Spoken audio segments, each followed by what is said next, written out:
Hey, this is Misery Loves Company, a weekly social reading series hosted by miserytourism.com. Every Friday, we welcome outsider and transgressive writers to come and share their work with us, and it is Friday again. So let's get going here. First up tonight is Michael McSweeney. Hey, Michael. Hey, hey. Let me just drop the link in here. Cool. This is very new. Finished it late last night. Yeah, let me just get it on my bigger screen here. It's called Fat Ghost. My house floated 50 feet above the ground, not hovering or bobbing in the wind, just existing, as if it had been built or tethered there, high above the cracked stone open wound of my basement. A few minutes before, my wife had texted while I walked alongside the river. My wife had gotten notifications from our security cameras. Gone haywire, she wrote. Sensing a means to demonstrate how responsible I was, I said I'd check it out and turned back. My wife had left a note 3 days before saying she needed to go and climb mountains and figure things out. Every time I asked when she was coming home, my wife sent pictures of wooded trails and views of wide town dappled valleys from rocky peaks unknown to me. I was afraid of what she would figure out, afraid of how little control I had of a situation I couldn't comprehend. I was content with nearby hills and the conclusions about my life that I found among them. Splintered lengths of wood and chunks of brick and concrete peppered the rear yard, as if a great force had ripped the house from its bones. Part of the basement staircase remained like the final tooth in a busted mouth. I texted my wife. The house is fine. She responded with a picture of a forest trail speared by shafts of sunlight. Then I eased down into the ruined basement and looked for my ladder. I must have loaned it out because all I could find was my step ladder, too short to gain access. But I did have some old rope. I tied a big knot at one end and, after a few failed tosses, looped it between two balusters of the staircase. I gave the rope a few tugs. I felt like it might hold. You never know how sturdy things might be, how sturdy you might be, until you're dangling in the air beneath your house, the embodiment of everything you spent a decade pursuing. The rope snapped just as I grabbed the bottom stair. I scrambled up and gasped for air, the stark nature of how out of shape I was presenting it with each lurch upward. Inside the house was a mess. A smashed play blizzard buried the kitchen. Living room furniture dislodged like unattended sheep. The TV sobbed on the floor. I looked out the window and saw power cables spread in the road like broken fingers. My cat Simpson meowed as any 14-year-old cat would from the top of his tipped over scratch tower. I spent a few hours consolidating the mess, but not exactly cleaning it. Compartmentalized rather than resolved. I sat down on the couch, hungry and sweat soaked. Simpson groaned from the kitchen. I opened a can of tuna for him and instinctively ordered a pizza. Only later, when I heard the crack of wood and shuffle of feet below the house, did I descend the basement stairs and apologize to the driver, a woman who, even in the dark, I could see was too old to navigate my debris in the smallness of the light. I showed her the limp length of the snapped rope. She set the pizza down on the dust covered washing machine, laughed, and then crept out of sight. I was tying bed sheets together the next morning when I heard a loud thump from the attic. I assumed some bird or squirrel broke in through a wind blown opening. The house was old, long neglected, once the pride of a local cult, and my wife and I had only begun to address its decay. I scratched my face and thought of these things, and then thought about my lack of groceries and the bedsheet ladder I needed to escape, if only briefly. Then whatever it was in the attic made another big noise. I wondered if the house's sudden ascent had punctured a fresh wound. The attic was lifeless. Light spread in thick pearl bars from a square vent at the far end, the sunshine thrown across ridges of cardboard boxes and plastic bins. The fake Christmas tree slept on its side. I descended the attic stairs and raised the door back into the ceiling. A new thump, this time downstairs, kitchen maybe. Maybe Simpson was climbing the refuse, I thought. I found a ghost, fat and middle aged, shrouded in a Patriots jersey and baggy jeans. The color of television static. I'd never heard of a fat ghost before. The fat ghost knelt in front of the liquor cabinet beside the fridge. He lifted and slammed down the bottles of alcohol one by one. What are you doing? I asked. The fat ghost turned, then asked, You can see me? I can. You're the one making all this noise. That's right. Have a drink. There's plenty. The fat ghost picked up a bottle of bad vodka and tried to twist the cap. He couldn't do it. I had the distinct idea that fat ghosts are, as a rule, very weak. Here, let me help you, I said. I took the bottle, unscrewed the cap, and poured some vodka into 2 coffee mugs from the jumble of them on the kitchen table. Nudged one of them in the direction of the fat ghost. The fat ghost closed his hands around it as if he were trying to catch it. At first, his fingers passed through the porcelain, the liquor. Then the fat ghost lifted the mug and he cried out, a small sound like he'd been carrying a great pressure inside. And when he did, the mug fell from his hands and it spilled across the tabletop. I laughed, grabbed a washcloth, and wiped it up. Sorry, my brother's calling me. I almost had it, the fat ghost said sheepishly. We can try again later, I said. Watching the fat ghost, I felt responsible for him. He was haunting my house. As it was, I'd long suspected the place was haunted. Since our first night in the house, I'd never been able to sleep in perfect darkness, nor could I unless the bedroom closet was closed. I wondered if the fat ghost ever watched my wife and I sleep. I drank my mug of vodka and the fat ghost's face brightened. Have some more, he said. So I did, poured a few slugs in mine and then filled a fresh mug for him. The fat ghost eyed his warily, then pointed at my mug. Keep going, he said. I downed my mug. I hated vodka, and that particular bottle tasted vaguely metallic, product of Somerville's grimier stills. But the fat ghost's demeanor changed. As I grew tipsier, so did he. This idea made me laugh, and then the fat ghost laughed. I poured another mug and then took his mug and mine and led the fat ghost to the front porch. The fat ghost seemed nervous to step out into the sun, but he did, his back against the house, as if afraid to relinquish his grip on it. I used to drink there all the time, the fat ghost said. He pointed up the street. The Ice House. It was one of 2 dive bars in town. The shitty one, the one where people fought on the sidewalk over money stolen and football bets gone bad. It's for sale now, I said. They've been trying to sell the Ice House for ages, said the fat ghost. The view from the porch was beautiful. I tried to coax the fat ghost closer to the edge. He moved forward and kept one hand against the siding. The town's 4 church steeples gleamed in the afternoon sun. The river curled like a saber. Someone was washing their car a street over. A flock of geese flew south toward Deerfield. The fat ghost wanted me to experience everything he couldn't anymore. I made messy peanut butter and tomato sauce sandwiches on the counter, gave up on the mug and drank whiskey straight from the bottle, found some old brown tasteless weed in a jar inside my desk, squeezed my blocky frame into one of my wife's dresses, stripped nude, beat my chest, and chased Simpson from one end of the house to the other. Evening surprised us. We listened as church bells marched past sunset. I texted my wife and told her I missed her. The fat ghost and I built a small fort with the cushions from the couch and chair, but didn't stay inside for long. I dozed for a while, still naked, against the wall in the living room. The fat ghost made a sound and I stirred. Watch me, he said. The same mug from earlier sat between his legs. Then, slowly, the fat ghost pressed his hands against each side and lifted the mug to his lips. A thin stream of vodka passed through his lips, through his jersey and jeans, and sprinkled on the floor.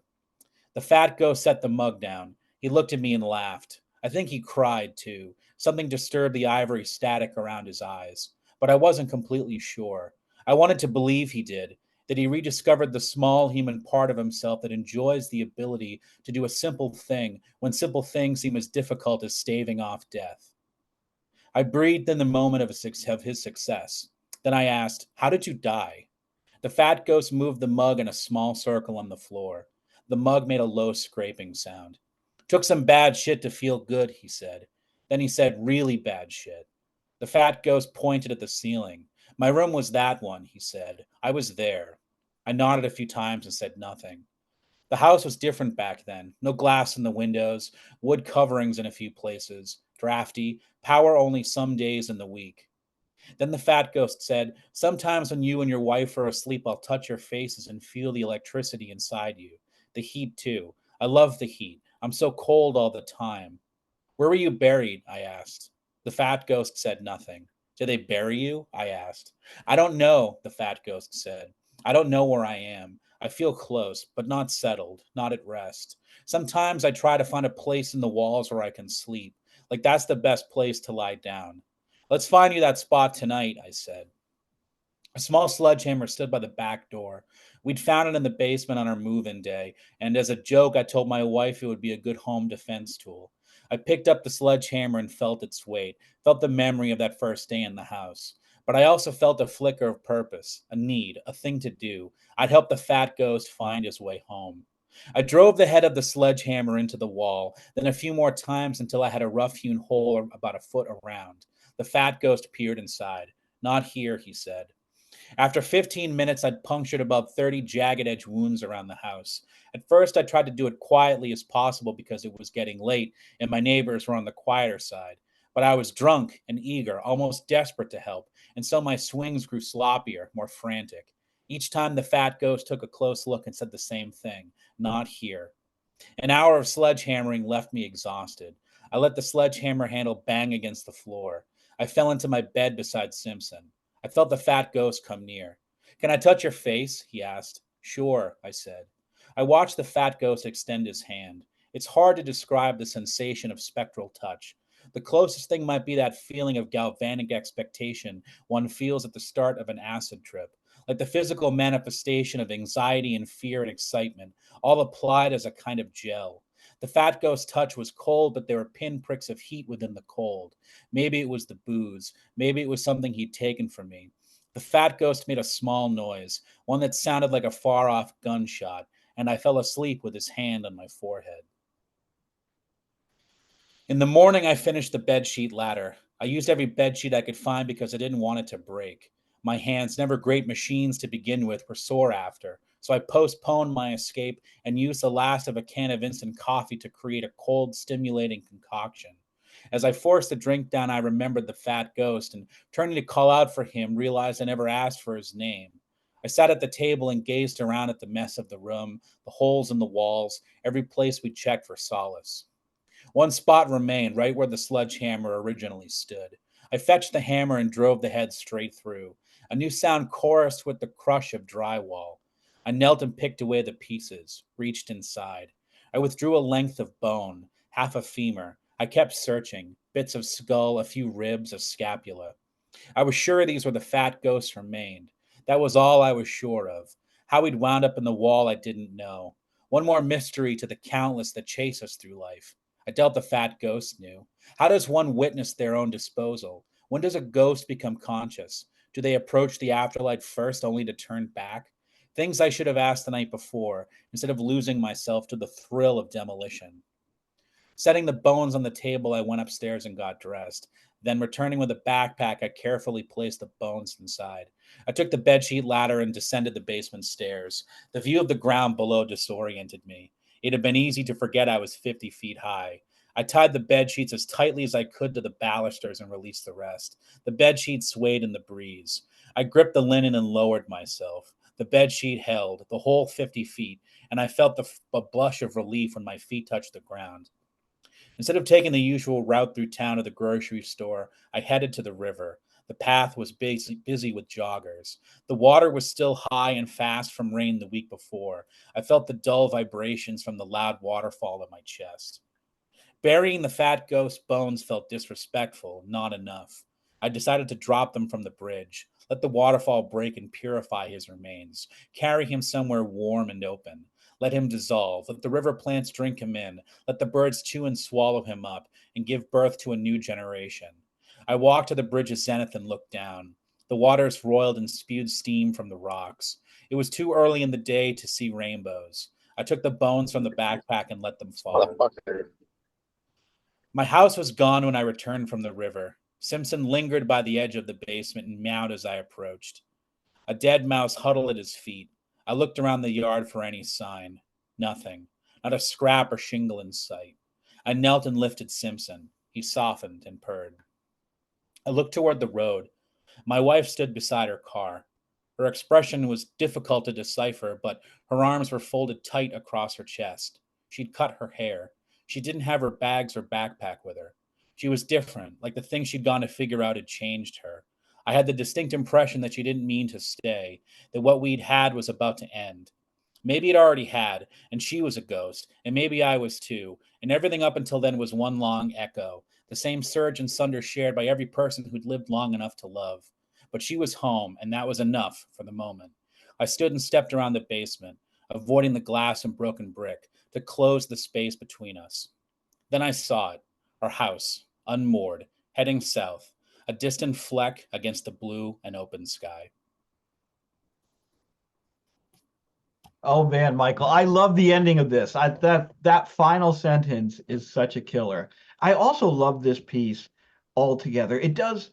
This is a thing that I've said about your work before, but I think it's especially true of this piece, which is that it like really merges the supernatural and the mundane in a really sublime and effective way. Because you take like the foundational narrative of the ghost story, right? Like the core elements there, the guy who died and his body was not given a proper burial and remains to haunt the house. You take those core elements and you add such a like mundane humanity to them, right? Of course, the ghost isn't some like terrifying specter. He's a fat middle-aged man, right? And he and he and the way that like the ghost's identity and the stuff with the house so perfectly dovetails with the more like human narrative about the dissolving marriage and what's being lost there, and even like the the way the ghost drives the guy to basically go on a bender and wreck his house, and how that corresponds with him being left alone while his wife is off and rediscovering herself, and like the like in the like middle-aged like indulgence of like going on a bender while your marriage is falling apart. It like psychologically and supernaturally it comes together in this just perfectly like constructed package. It's a great piece, Michael. Thank you. I appreciate that. This Absolutely. this piece is really awesome. And I think I imagine John Belushi as the fat ghost for reasons. Yeah, I don't know what it was. Like when I didn't like set out to say like, oh, the ghost was fat, but then like when I was trying to like describe the ghost, like I wrote the word fat, and I was like, oh, fat Shut ghost. Like, up, stupid. Shut up. Shut up. Suck my dick, stupid. Suck my dick. Shut up. Okay.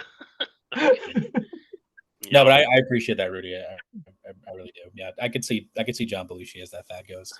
the ghost of John Belushi is fat ghost. Fuck yeah.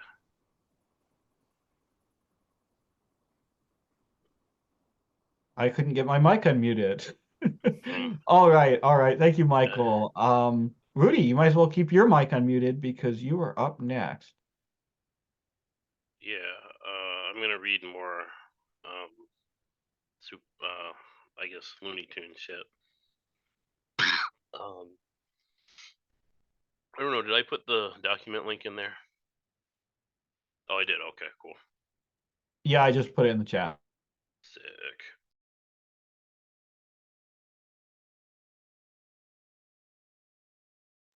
Sorry, coughing here.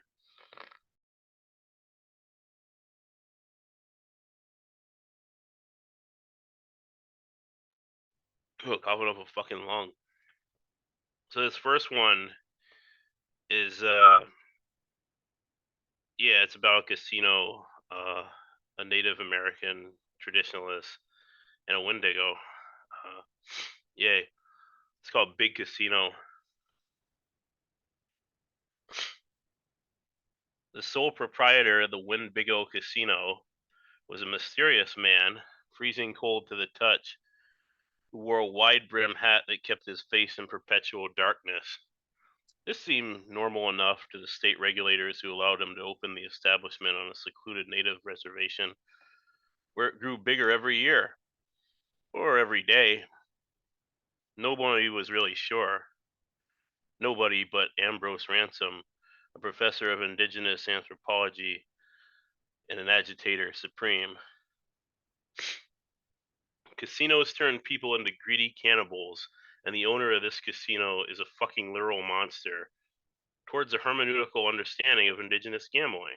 was the title of Mr. Ransom's most recent academic work, which he had written on a scroll and pinned to the front door of the Sturat's gas station one wintry morning. The article was rugged, ancient-looking, and intense in its presentation. 3 things that could also be said of Ransom, or Rain Dance as the local papers called him. The scroll was quietly taken down by staff after being granted a respectful period of peer review, the hours between 5 a.m. and 7 a.m., when only a handful of corrections officers came in to get coffee. One day, the buses that came from parts unknown made their regular deposit of patrons outside the Winnebago gates. On that day, Ambrose was ready for them, dressed as teen pop sensation Hannah Montana. Also on that day, his prescription for Abilify ran as dry as the Little Deer River. These 2 things aren't related. Charlene the Shrink was always saying, "Stop with the ideas of reference, Mr. Ransom." However, in a big thought cloud above Ambrose's head, the connections between the Little Deer River's dry spell and his medication shortage were being drawn in crystal clarity. It all started when General Ulysses S. Grant, who looked exactly like the lazy nurse at the clinic that never returned voicemails but in 1800s army dress, marched personally down the river's muddy banks and slapped him in the face. This was in 1868. This was in 2024. This was an insult. Anyway, some 19-year-old college bro, who was probably named Dustin, stepped off the bus and started singing "Party in the USA," that song that Billy Ray Cyrus's daughter, the one who looks kind of like Hannah Montana, sings. Before long, Ambrose was moving his hips like, yeah. Then Dustin started nodding his head like, yeah. The Native American elder was strangely limber for his age. As more bros named maybe Zach or Jimmy or Riley emerged, they joined in too. Some ironically at first, but irony quickly turned to iron, as in an iron grip, which is what Rain Dance had over their minds and bodies within minutes. After he had a war party of roughly 30 to 50 feral bros, it was time for battle. The rabble shimmied up the yellow brick path to the casino entrance, where security was waiting for them. 4 stone-faced Native American gentlemen, who looked as though they had been carved from the same granite as the gaudily decorated entryway, approached the posse. The biggest guy swung for Ambrose first, but the old man duck-dodged that shit, sending one guard to the ground, Daffy. The polo-shirted troops descended on the others, and after the expected dust cloud had risen, Mr. Ransom simply slipped inside. The casino was a light-polluted netherscape of capitalist insanity. The red-carpeted floor, which was even now shifting underfoot in an attempt to expand the structure outward, was covered in a thin layer of gray ash that couldn't have all been from the smokers. And the Britney song was on. At the slot machines, like pigs to the trough, zombified patrons held their breath as if hypnotized by the spinning blurs of 3 reels. Were they alive or dead? Wanted, the old man mused. They just longed to be wanted, loved. And the Britney song was on. Black action was the dealer's call as a large, swarthy man tipped over a blackjack table in a fit of rage, frothing at the mouth, while familiar-looking suited statues surrounded him. They dropped the hammer on this motherfucker, dropping anvils on both of his sneakered feet first to keep him rooted. Then they started in with packed left hooks that sent his world scrolling right like a beat-em-up video game. And the Britney song was on. Rain Dance hurried into the food court, which was at the center of this lunatic orgy, because of course it was. Here, men gorged themselves on corn syrup delights, and gorged on themselves, and gorged on others. Rain Dance leaped into the air using a metal support column as a pole, and began to work it to Britney's Criminal. Late stage Britney for late stage capitalism. The criminal here, the he in the first verse, was clearly the big casino. the slaughterhouse that cannibalized native prospects through fostering addiction and community schism. After a sultry opening routine that started with stripping and ended with rain dance swinging like Indiana Jones from ceiling fans, the crowd was in his pocket, like casino and casino adjacent funds are oftentimes in the pockets of corrupt, shadowy unnamables. And when he had finished the first verse, the one that appears to disparage the titular lawbreaker, just as he thought he could crush Winnebago and its horrific influence in one flourish of condemnation, that's when the proprietor appeared to sing the laudatory chorus. Chants of "Love the guy" emerged from GMO stuffed mouths as the inscrutable businessman reiterated that this type of love wasn't rational but physical. The shadowed man threw his hat into the ring, quite literally, and it rained ash over everything as it hovered like a metaphorical black cloud of some kind. It eventually fell onto an elderly woman, dropping rapidly like a predating condor to crown her. The slots game she was playing lit up so fiercely that it burned her happy visage into the back wall. Suddenly, Raindance's reign was not as strong. A black shadow rose up from the back of the room and started to slink towards him. The people, the machines, the tables were all consumed. The shadow loomed over Ransom, then formed itself into a gallows. It wrapped its noose tightly around his neck. Ambrose, determined to speak his hatred of hierarchical capitalist imperialism into the record, spoke up in the voice of the native guy at the beginning of True Grit 2010. He started to say, "Before I am hanged," but was silenced, not by the specter of greed, but by the chiming cell phone in his pocket, which he had forgotten to silence. The call ID read, "South Star Mental Health Clinic." The blackness consumed everything. Is that all, folks? All right, so this next one is called Brain Bugs. It's an interlude featuring Krakow. When Krakow, aka Berg, stepped onto the grounds of the Temple Mount, he breathed a heavy sigh. He plucked some electrical wire out of his teeth and pocketed it so that his separation anxiety prone pet limp ball would have some company. Berg still wasn't sure what Jerusalem was worth, despite owning the Kingdom of Heaven special edition on DVD, but he liked the vibes here. He was going to finish watching that movie tonight, maybe watch Starship Troopers again, maybe have a pizza party. He whistled and the birds whistled, and the rockets whistled and the rockets exploded in the air somewhere high above his harmless fireworks. God looked on from somewhere, masturbating furiously to the boot stomping and crushing bugs and doing other sexy boot things. An old man surrounded by soldiers leaned against the western wall, face distressed. His hand touched the old stone, which resembled a sandy carapace. A crowd had gathered. The press was present. Berg tilted his head and watched the guy as he turned towards the crowd, then threw his voice like a touchdown pass. "It's afraid," the old man said, as hushed, clearly confused whispers danced among the people. The old man tapped his mic, glancing over to one of the soldiers, then again addressed the crowd with his desert chat lips, one hand still on the wall. "It's afraid." All right, so this last one, this is called My Fair Hearing. This is the character that basically, um, whenever she reads words, they come to life and beat the hell out of her.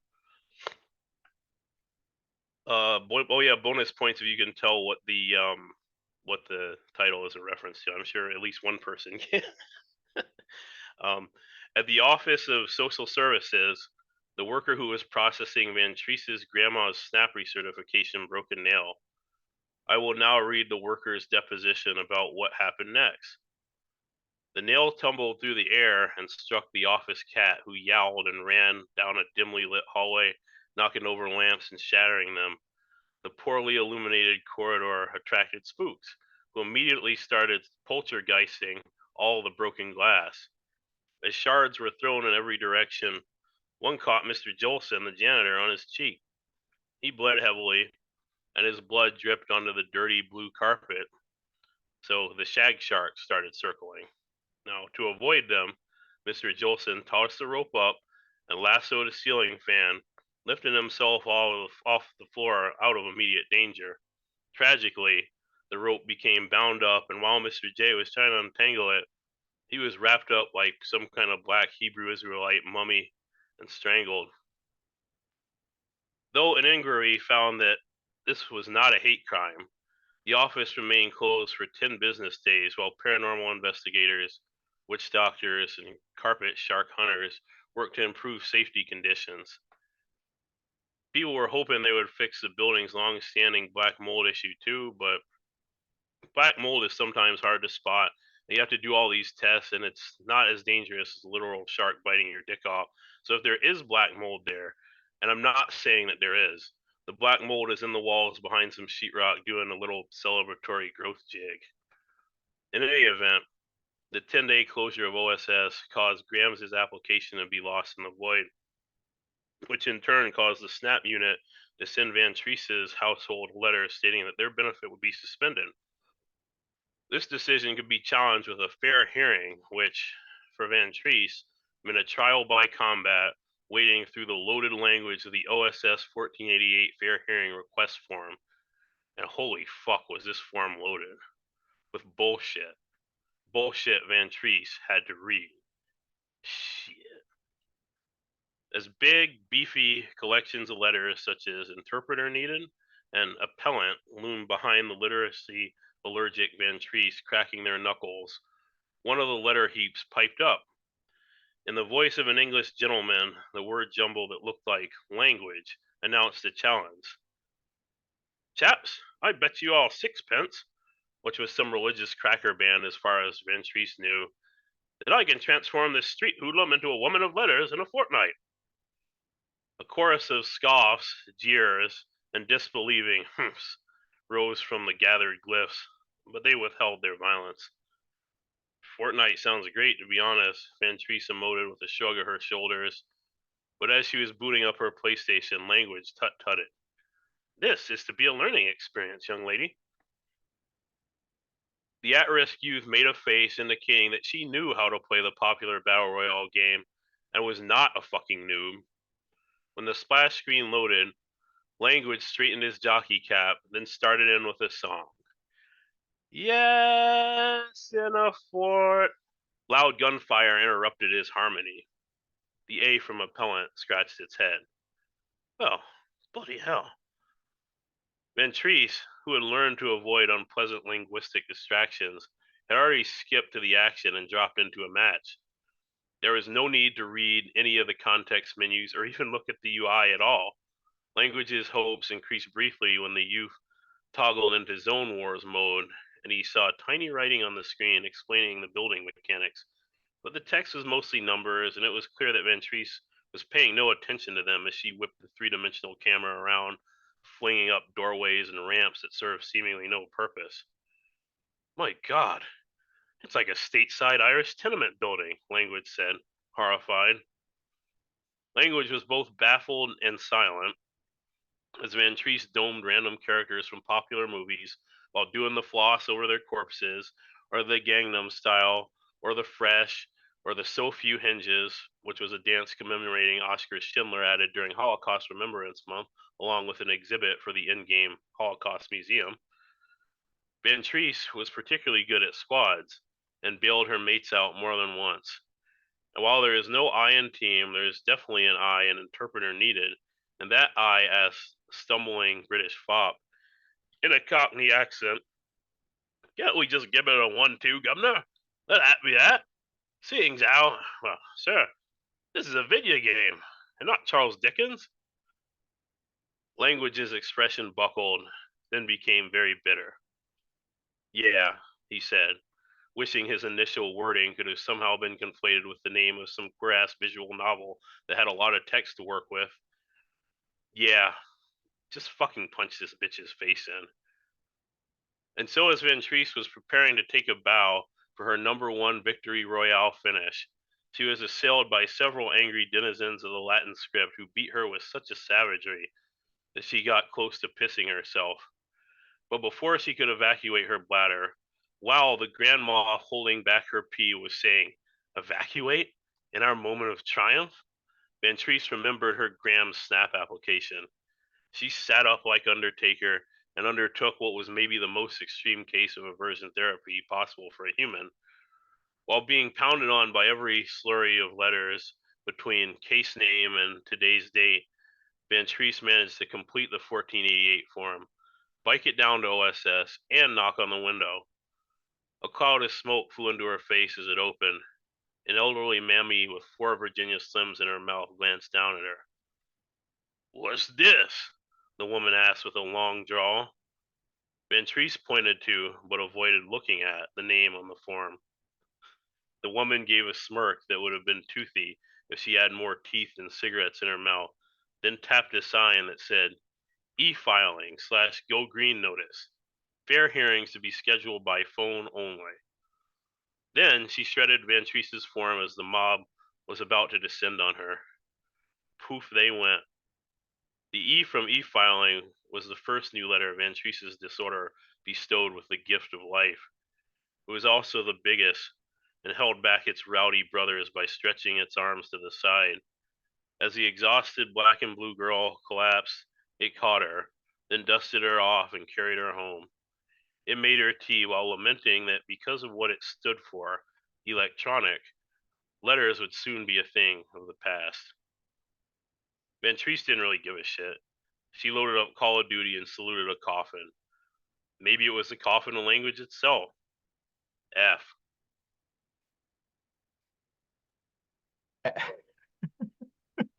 F indeed.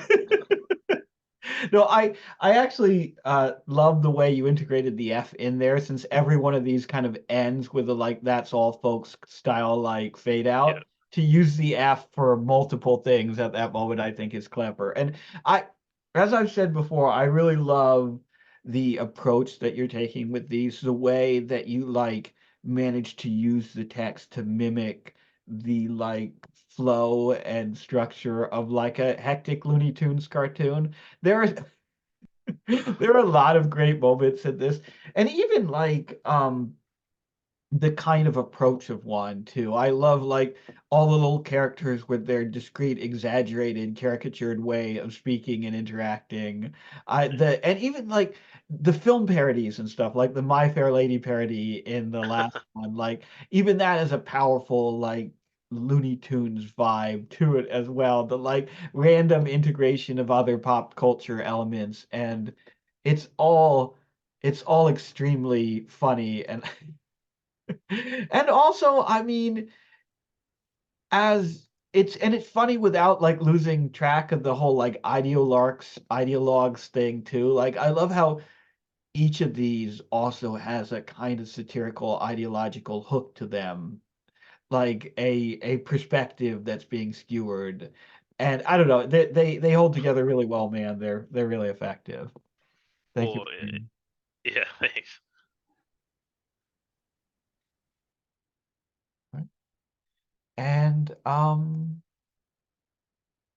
And Kat is up next.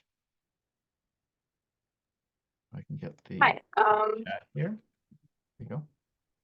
So there's the link. I just have one poem. It's called Uriner's Prayer, and I wrote it like a couple days ago, just kind of like fired it off, and then I was gonna edit it, and then I didn't. So this is Uriner's Prayer. Kat, I don't mean to interrupt you, but you sound a little underwater. I don't know if it's a connection issue or other people hearing that, or is it just on my side? I hear it a little bit. I hear a little bit of static. That's not great. It sounds like a connection thing. Probably. It doesn't sound like I can hear you though. Yeah, it's not so bad that we can't understand you. So I think Okay. I think you'll be Yeah. okay. I mean, it's at least not getting worse. No, it's not getting worse. We No. can hear you. Okay. Yeah, let's just do it then. Okay. Uriner's Prayer. I'll pivot to lover once someone touches back. The beginning is an erogenous zone, and I need this to last. flushed and panting in the steam while I hallucinate a bleeding lance? Or are you just happy to see me? Like Christ, an insect being eaten by a frog in a film about frogs created by and for bugs. Invent me a way to bleed out more than once. Think of the wrist like a neck you can get away with slicing multiple times. Think of me as a nude gargoyle on that bed where I first tried to make a frog a bug and a lamb a lion. Think of me at perfect intervals of 0, a glass room on which it is impossible to intrude, the answer to the question, what kind of pervert hides a trench coat under a naked body? It's me or your life, but don't make me say it. The good ones never do. Yeah, this is a phenomenal poem. I really love this poem. And one thing that I really dig about this poem is the way that it feels like simultaneously deeply personal and intimate, but also kind of like mythic in its scope and symbolism, right? You have the like medieval knight lance symbolism here. And I mean that like seems uniquely well suited for the subject matter too, like the subject of like the loss of virginity or the loss of this kind of ancient like romantic notion or purity, like the idea of using like medieval imagery seems uniquely well, and medieval and religious imagery and the gargoyle and stuff all seems uniquely well suited for the theme of the poem. But one thing I also like here is it's not just that too. Like you do something here that you've done in a lot of your other poems recently, which you're also incorporating like memes and pop culture stuff. Like there's the reference to that tweet about the like, you know, when I see a film, I don't remember the tweet exactly, but it's the frog in a movie, a frog eating a bug in a movie about bugs versus a frog eating a bug in a movie about frogs, right? And the incorporation of that meme here, while you're also incorporating like the more mythic and historical imagery, is really effective, I think. And it really gives it this kind of like both this sense of urgency, but also this sense of playfulness, right? This isn't like strictly this stodgy kind of symbolic thing. It's also like interacting with contemporary culture in a way. And it's really, and that I think is a really daring thing to do, right? And it's also a real fuck you to like to some people's expectations for what a poem could or should be. It's like it's kind of like a double-fisted one in that like you're kind of flipping the bird at like traditionalists at the same time as you are at like the alt-lit guys who are like, well, no, I only write about what happens in my life, and how dare you write anything else. So it's a really effective piece, and all of this in a very concise poem. So it's really good, Kat. I think it's excellent. Thank you. Thank you. Thank you. And Mark would be next, but oh wait, maybe Mark did. Mark, are you back with us? Mark is back with you. Hey, Mark, how's it going? Well, I've been fixing things Your all day. camera's working and you sound good. Well, so far I've fixed the sink, the waste disposal, and the camera. So, you know, it's Been a it's busy like, night.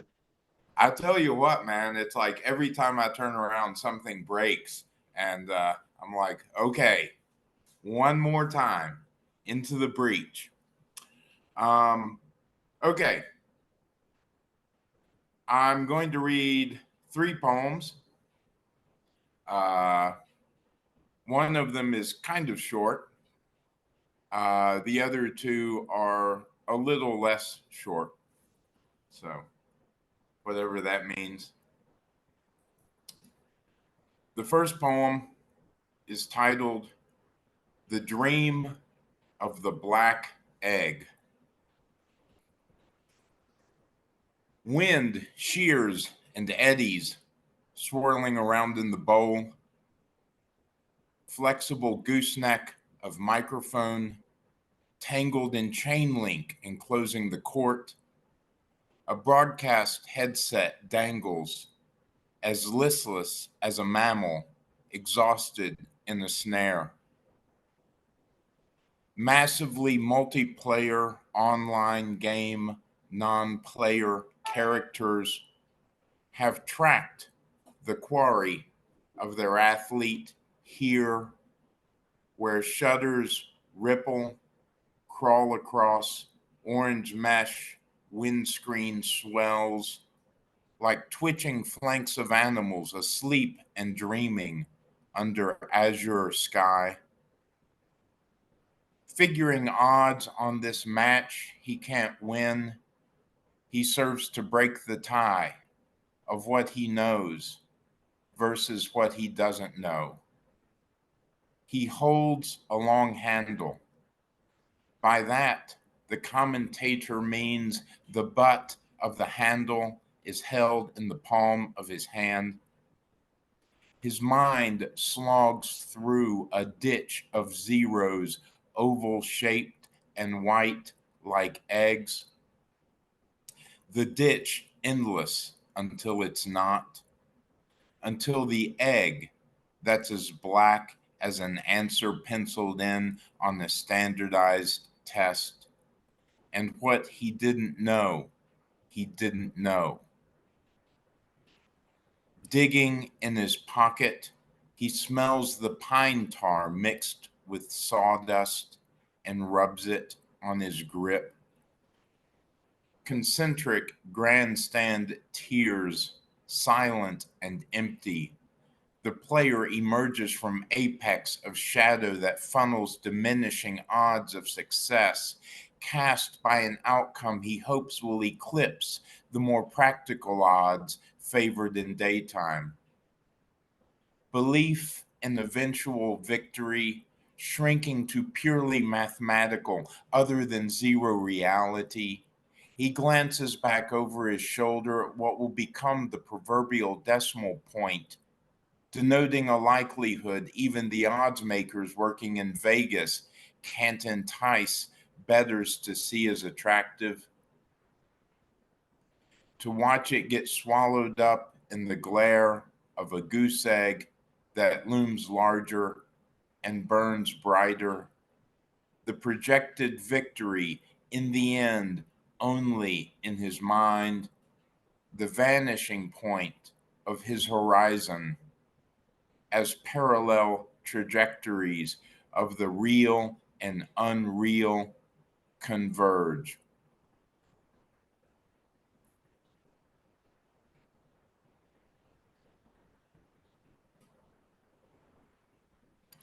The second poem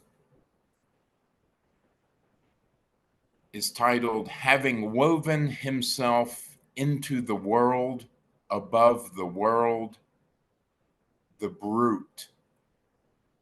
1. Warp. Like a lozenge dissolving in uterine dark, light at the end of the stadium tunnel withdraws. Caught up in a retransmission, consent, dispute, ardent fans of a rat hole team that's taken on the disposition of its coach, keeping their vigil by Klieg light.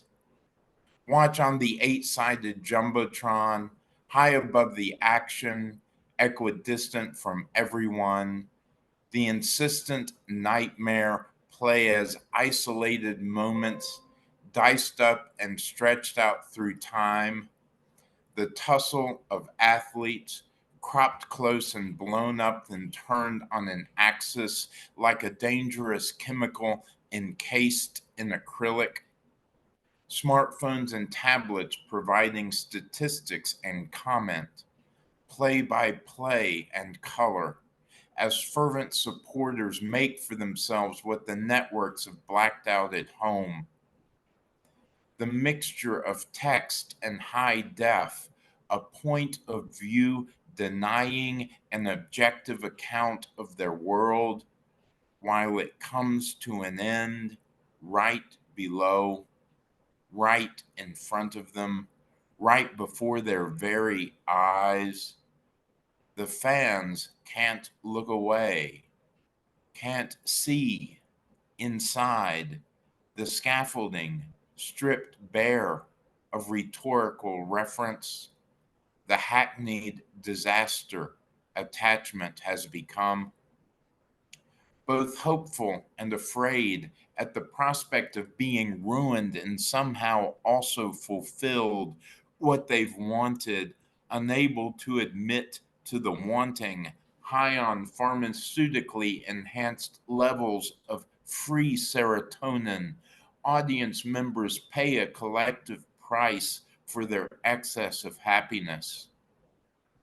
Condensed and conforming like liquid to psychic dimensions, volatile emotions bottled up inside act as pressurized ballast, keeping the faithful afloat on an ocean of scorn and embarrassment, transfixed by the fathomless depths below. 2. Weft. Acrid burn of post-nasal coke mucus drip sliding down his throat.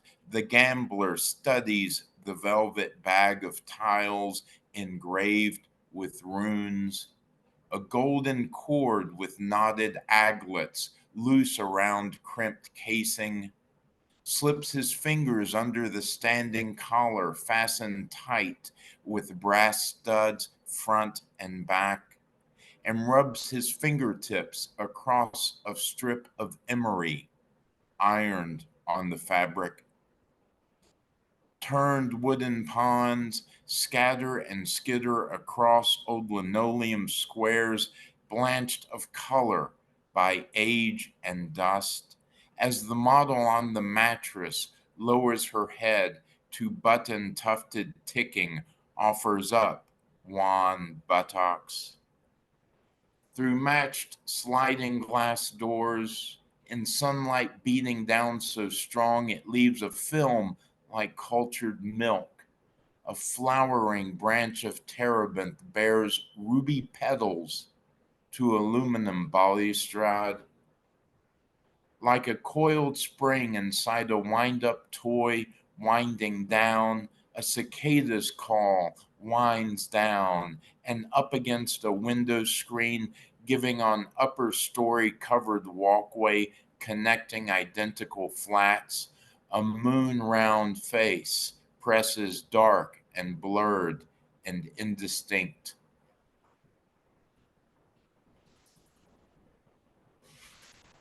The third and last poem is titled Vishnu Descending, depicted as the figure of the scientist in popular entertainment down through the ages. Helical stairs in the fortified manor revolve to encircle the chandelier chain and electrical cord in a sleeve of black velvet, as rumpled and crypt as the profile of kinks in a lockpick that's raking and clearing a path through a keyway, and flush to the shear line of a brass cylinder rotating inside a cylinder no wider than the barrel of the gun.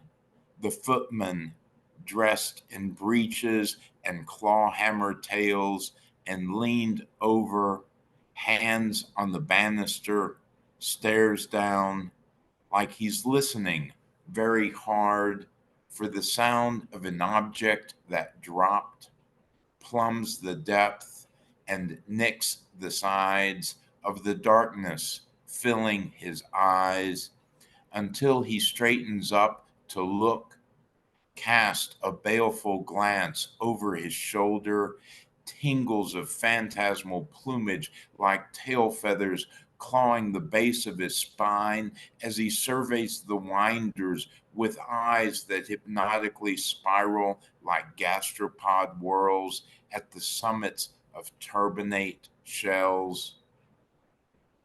Having been tempted, led astray into reform because of the money, because of a woman who needed the money, or made him believe she had need of the money, the former celebrity wild man turned domestic, clenches his jawbone to grind, tooth enamel, bite pulse after bite pulse, chiseled to prominent mandible, fastened on hinges with cruciform drive screws, countersunk arms of the crosses offset to augment the torque of the driver his mind makes, that strips the threads, winding him up to gnash his teeth and rubberneck the slow motion train wreck of his present emasculate circumstance.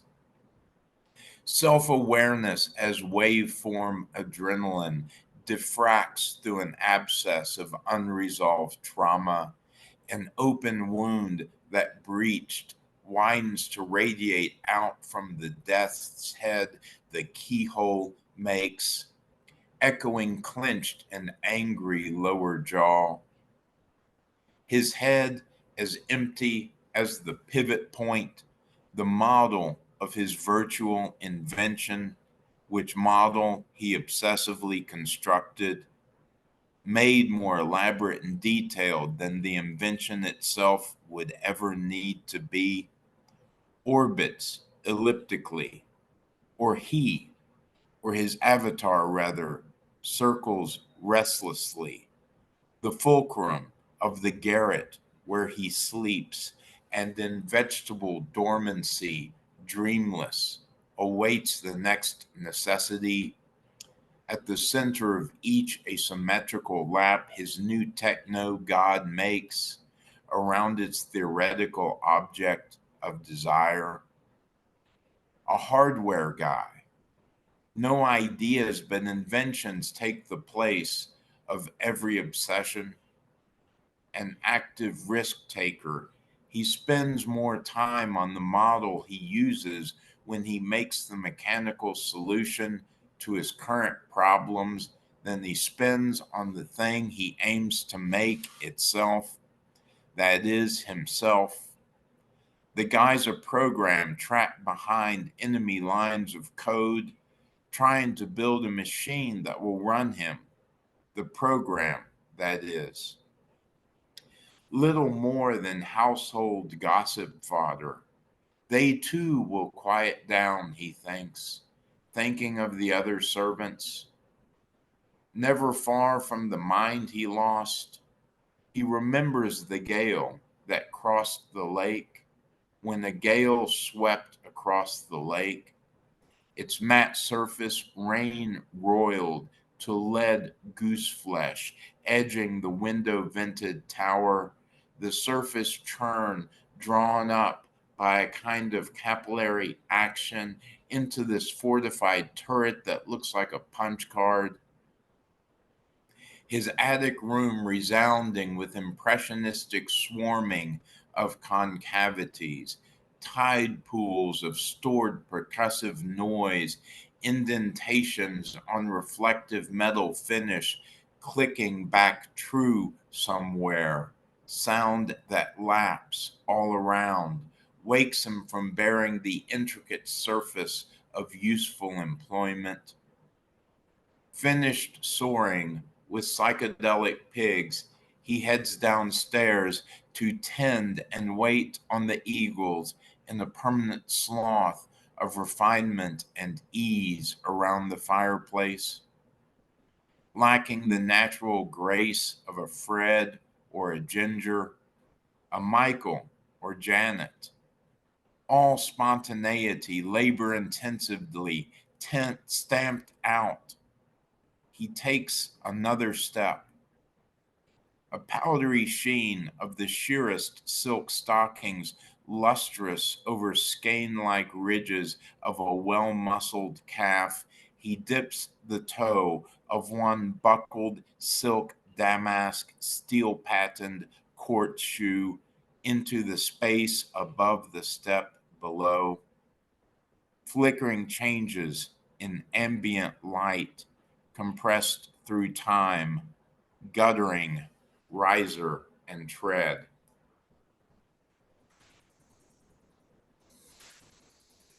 That was gorgeous, Mark. That was gorgeously great. And I am, and I know I've said this before, but I continue to be in awe of your descriptions and your turns of phrase. There are some really beautiful ones in this. In that last poem that like the like failing to breach the surface what I need to look back. Failing to breach the intricate surface of useful employment. I love how like what a beautiful way to put like the fact that this dude is unemployable, right? The fact that like his habits and his obsessions have rendered him incapable of being a productive member of society. But the way you put it, it's it's so gorgeous. It's so beautiful. And there are throughout these poems, there are so many individual fucking lines that just like really caught my attention, really moved me. I love in the first poem, the azure sky, because in a poem that's simultaneously about like the fantasy world that exists within this MMO and the like digital world that enables like the digital mechanism that enables it to exist. Like the Azure Sky is perfect because on the one hand, it's like exactly the kind of description of a sky that you would read in a fantasy novel where it's a little purple, right? It's a Right. but of course Azure Cloud Software is like the primary provider, Microsoft's big like personal provider of cloud software. So the sky is literally Azure because it's running on an Azure cloud computing system off somewhere. And I love that little touch. And that little touch like is indicative of what you're doing throughout the poem, where you're like running these two parallel realities at the same time, right? The one reality is the reality within the world of the game, and the other being like the reality that our reality, the material technological reality that facilitates the world of the game. And it's the way, the delicate and subtle way that you do that in that poem is really effective. And all of these, as I said, all these poems have some really gorgeously effective and mesmerizing turns of phrase. So it's good stuff as usual, Mark. Well, thank you. Thank you. I appreciate it. Um, and and Jesse's up next.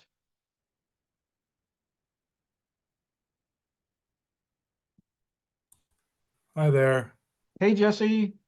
I'm reading a thing that was in Hobart a little while ago. Sorry if it's anyway. I'm just gonna read it. It's called A Unique Way with Animals. After getting out of the Buick, I lean against its ticking hood like a drunkard for a few minutes. Faraway cowbells and groans mark the barnward procession of hungry cattle. I blink my eyes 100 times in a row, rapidly, to ward off sleep, until the viscid halos of brilliant orange light dancing in my eyes finally resolve together into the sodium lamp above the milk house entrance. I enter in my large, comfortable coveralls and walk across the wet concrete in my manure encrusted boots. My boots are very old and split at the toes. I pass the huge sink and the immense brushed metal milk tank in the room's center before stumbling down into the elaborately cobwebbed gloom of the milking parlor. Most mornings I milk, I'll hear the brute music of hooves on concrete as a river of filthy bodies file past me into their stalls. They make prolonged, stentorian honking noises that rattle the loose panes of ancient glass in the barn's fragile window frames. Grimy light bulbs cast a flat, dingy light that seems to sway and give pulsing, diabolical life to the small shadows lurking behind all things. When milking's finished and units all washed up and replaced in their correct spots, I go outside to stand in the new dawn's spreading sunlight. My eyes are closed, and I'm trying to disappear for a moment or two when I'm brought up out of it by the noise of the tractor's engine starting up. I open my eyes to see Sylvie in her green bandana and yellow tinted shooting glasses, slowly steering the tractor across the barn's gravel driveway. She turns up the wide metal bucket on the front of the tractor as if in preparation to carry some load. She's driving toward the heavy steel gate that leads onto the pasture. I open the gate to give her access. We have to go find a missing cow, number 10, who probably calved out somewhere in the pasture. I'm standing there holding the gate open. Sylvie's staring at me as she drives up and applies the brake. Go get some rope, she yells at me. Fog burns off the pasture. Sylvie heads out for the creek on the tractor, and I walk by it, slowly creeping, easily keeping pace with it in my lazy amble. I lightly strike my back and my legs with the hank of rope to dislodge the dust and dried manure cake there. I take a deep breath of the cool, disintegrating mountain mist. After a few minutes of scouting on the other side of the creek where the pasture meets the steep grade of the mountain, we find what we're looking for. Number 10 and her newborn calf are curled up, leaning against a stout, moss-mantled shed of limestone blocks where 3 generations of Chamberlains have stacked sticks of dynamite for blasting stumps or tuberous boulders out of otherwise tillable land. Number 10 serenely licks placental blood off the matted forehead of her offspring, a little bullock with incipient horns protruding from his skull, horns no bigger than my thumbnails. It has all just happened moments ago. They scarcely seem to belong to the same species as the lumbering monoliths locked up inside the barn staring at the walls. A glorious radiance can be seen here, a Hindu nativity scene. The trembling calf struggles to gain its stance, wobbles around the clearing a few steps before collapsing in a daze, panting at the sheer exhaustion of being born. He squints and burps. He looks as though he's fed on nothing but dewdrops. With innocent eye blinks, number 10 takes note of the approaching tractor. Its noisy engine frightens her to her feet, and she turns and begins moping away, vacating the premises as the tractor comes nearer to the nativity scene. Sensing opportunities, Sylvie stops the tractor and jumps off, grabbing the coil of rope from my hands. Stay right there, she mutters. I notice as she passes that her already well-wrinkled forehead is creased with a few extra lines of hateful concentration. She proceeds to body slam the little calf as he too tries to get up on his feet to follow Mama. She then ropes him up, avoiding his pummeling, punching little legs. Frozen, number 10 looks behind herself in terror at what is happening there. Sylvia is evidently trying to break some world record speed for roping frail newborn calves, not out of necessity, but just to show the world she knows how. Sylvie's one of those people that describe herself as having a unique way with animals. Aunt Sylvie's favorite movies are about special people who know how to settle horses, or subdue enraged bulls, or can hypnotize rattlers by staring intently into their reptilian eyes and singing a little song. That's exactly what Sylvie thinks she is. She'll hoot like she's the Beastmaster and babble on and shriek all kinds of obscure commands at the herd until the veins in her neck look ready to burst. The whole time I just stand there, of course, with my teeth in my mouth.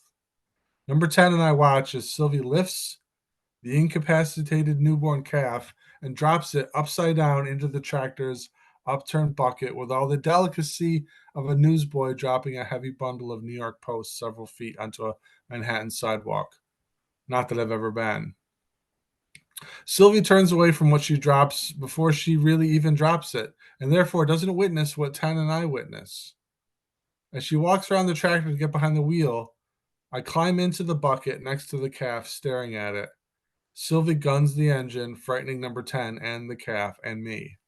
She puts the tractor in reverse, heading backwards into the shallow creek and back to the barn. As the tractor backs away into the water, number 10 loses track of her offspring's whereabouts and begins to search for her calf behind the dynamite shed and in a thatch of weeds growing around it. They're not the smartest animals, that's for sure, Sylvie yells, as if a guide for an African safari. She ain't following us. You're going to have to make the little one cry out. Maternal instincts. He don't look too good. The calf's bound legs are pointing up in the air. Its neck is doubled back on itself at an unnatural angle its head trapped underneath the inert bulk of its body. It's unable to free itself due to the rope she tied so tight for some reason. The calf looks like it's trying to sniff its own spine the hard way. Every jostle and heave of the tractor as we crawl backwards through the rocky creek bed and over the hummocked terrain strangles the calf more and more. Well, get its head back around straight if you're so worried. Number 10 is losing the signal. She begins to lunge all over the glade, sniffing desperately for her missing young. We got to get her to follow us, Sylvia's yelling. The calf and I are staring at each other while I try to free its head. It's dying. I'm sure of it. I see my entire face reflected in its huge, pained brown eye. Its hide is slick with afterbirth fluid. I see in that reflecting eye that my jaws gape. My eyes look wide and scared. My maroon trucker cap looks false. Rills of blood trickle from the calf's nostrils. When I free its head and get its air passages clear again, the calf begins making weak hitching noises. Number 10 stops her lunging and perks her head up. She hears something, even above the engine, some elementary important sound. Sylvie urges me to do something to make the cries a little louder. Louder, I shout. Like choke him a little. We can't afford to let her get away. Choke him? Jesus Christ, move out of the way. She stops the tractor, jumps out, and comes around to the calf in the bucket. She twists the rope around the calf's throat like she's turning a key in a lock. She's not looking at what she's doing, but watching to see number 10's reaction. The calf's eyes bulge out. It's like the sound of an unearthly baby crying. I am holding it. She gets back up and steers. Number 10 is listening and dying inside. Cows are chewing grain in the barn. Sun is rising. Nature is writing my name down in a ledger as a monster forever. I am recorded. The calf's terrified eyes lock with my own, and it has decided that it can never trust me again. Pure, innocent, new life condemns me. I've been around the barn many times, but somehow I always miss this part. Number 10 is hearing the calf's choked voice, the cries above the engine, and hurtles after us. Now I am doing the strangling to guide her to me.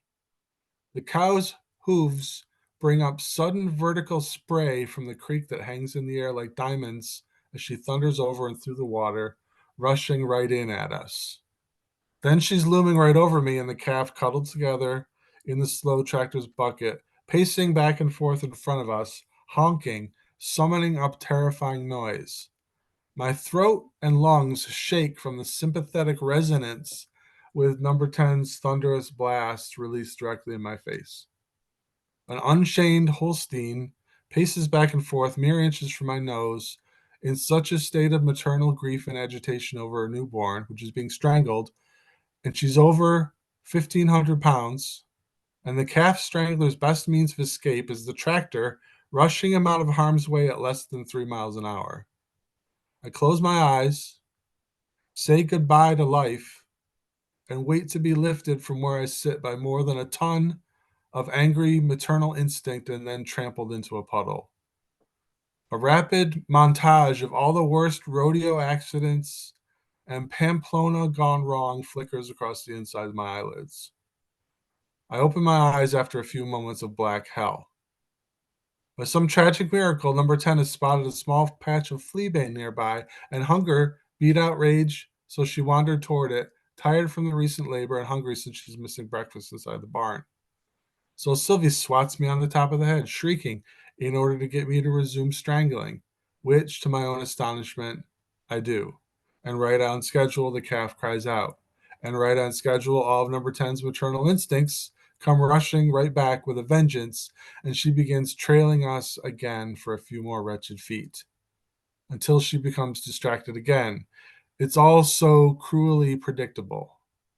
I imagine a little flowchart of abuse, with all the branching lines and yeses tracing their way back to me.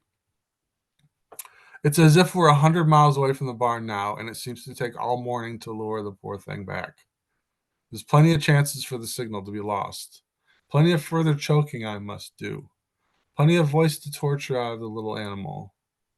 By the time the tractor bearing us all returns to the barn, the calf is technically alive, of course, but I see something in the calf's eyes. Perhaps it's a strange, watery look of comprehension and resignation, seeming to ask with bitterness, "So I guess I'm an animal then, aren't I? Why? Why was I born?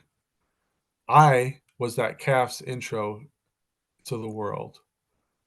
Number 10 gets an extra scoop of feed as a reward when she finally returns to her stall, which she chews ruefully at first, but then, feeling the ancient boredom of the livestock routine returning, feeling my by now chilly rag and then my greedy hands on her teats again, she chews slower, tuning out the tiny cries from the distant end of the barn until even the sound of the voice of her own flesh and blood becomes nothing to her ears but unrecognizable barn noise.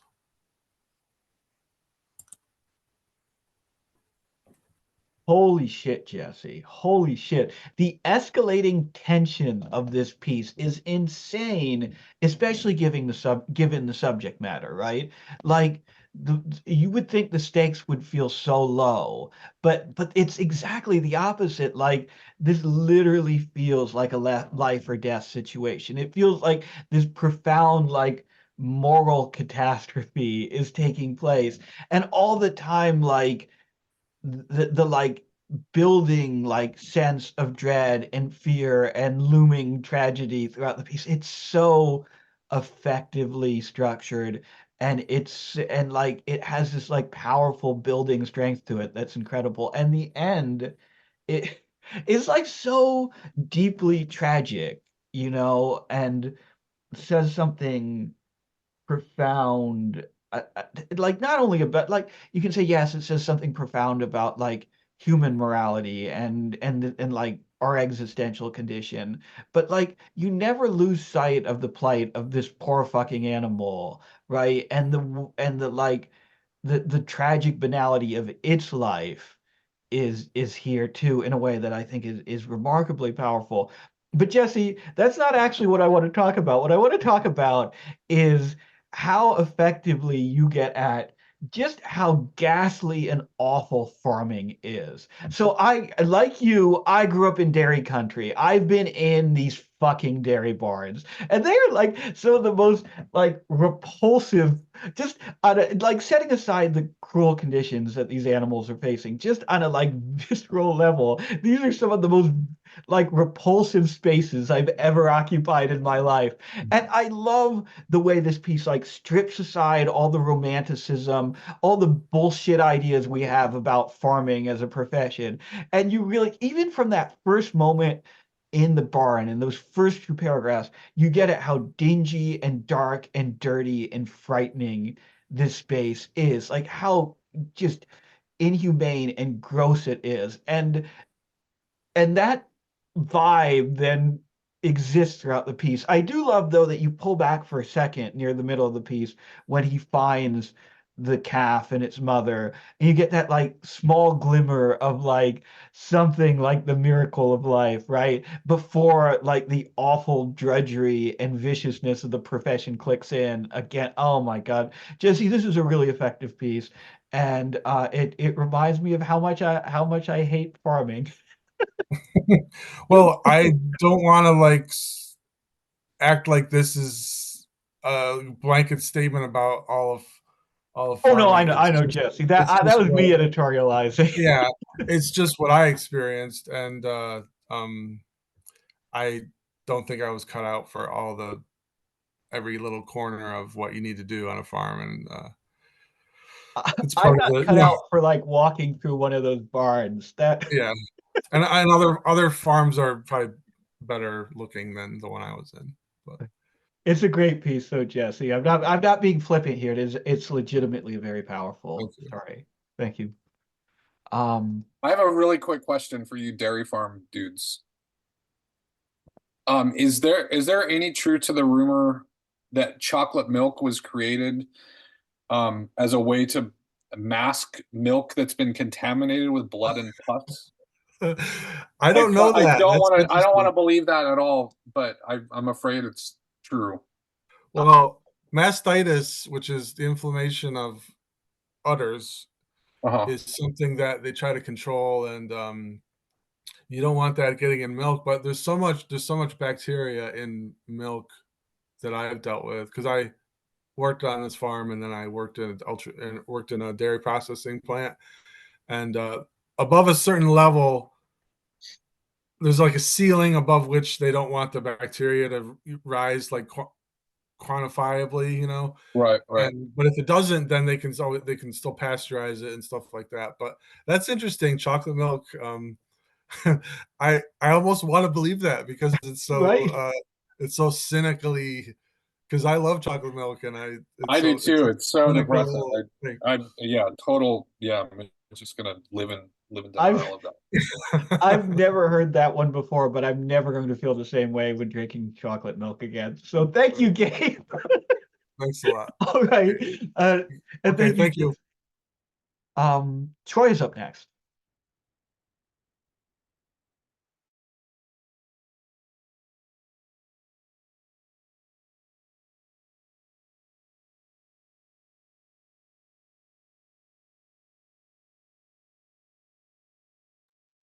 Troy, are you still with us? Oh, I see. Okay, yeah. You know what, Troy? Why don't I'll go to Keith and then we'll circle back to you. Is that okay?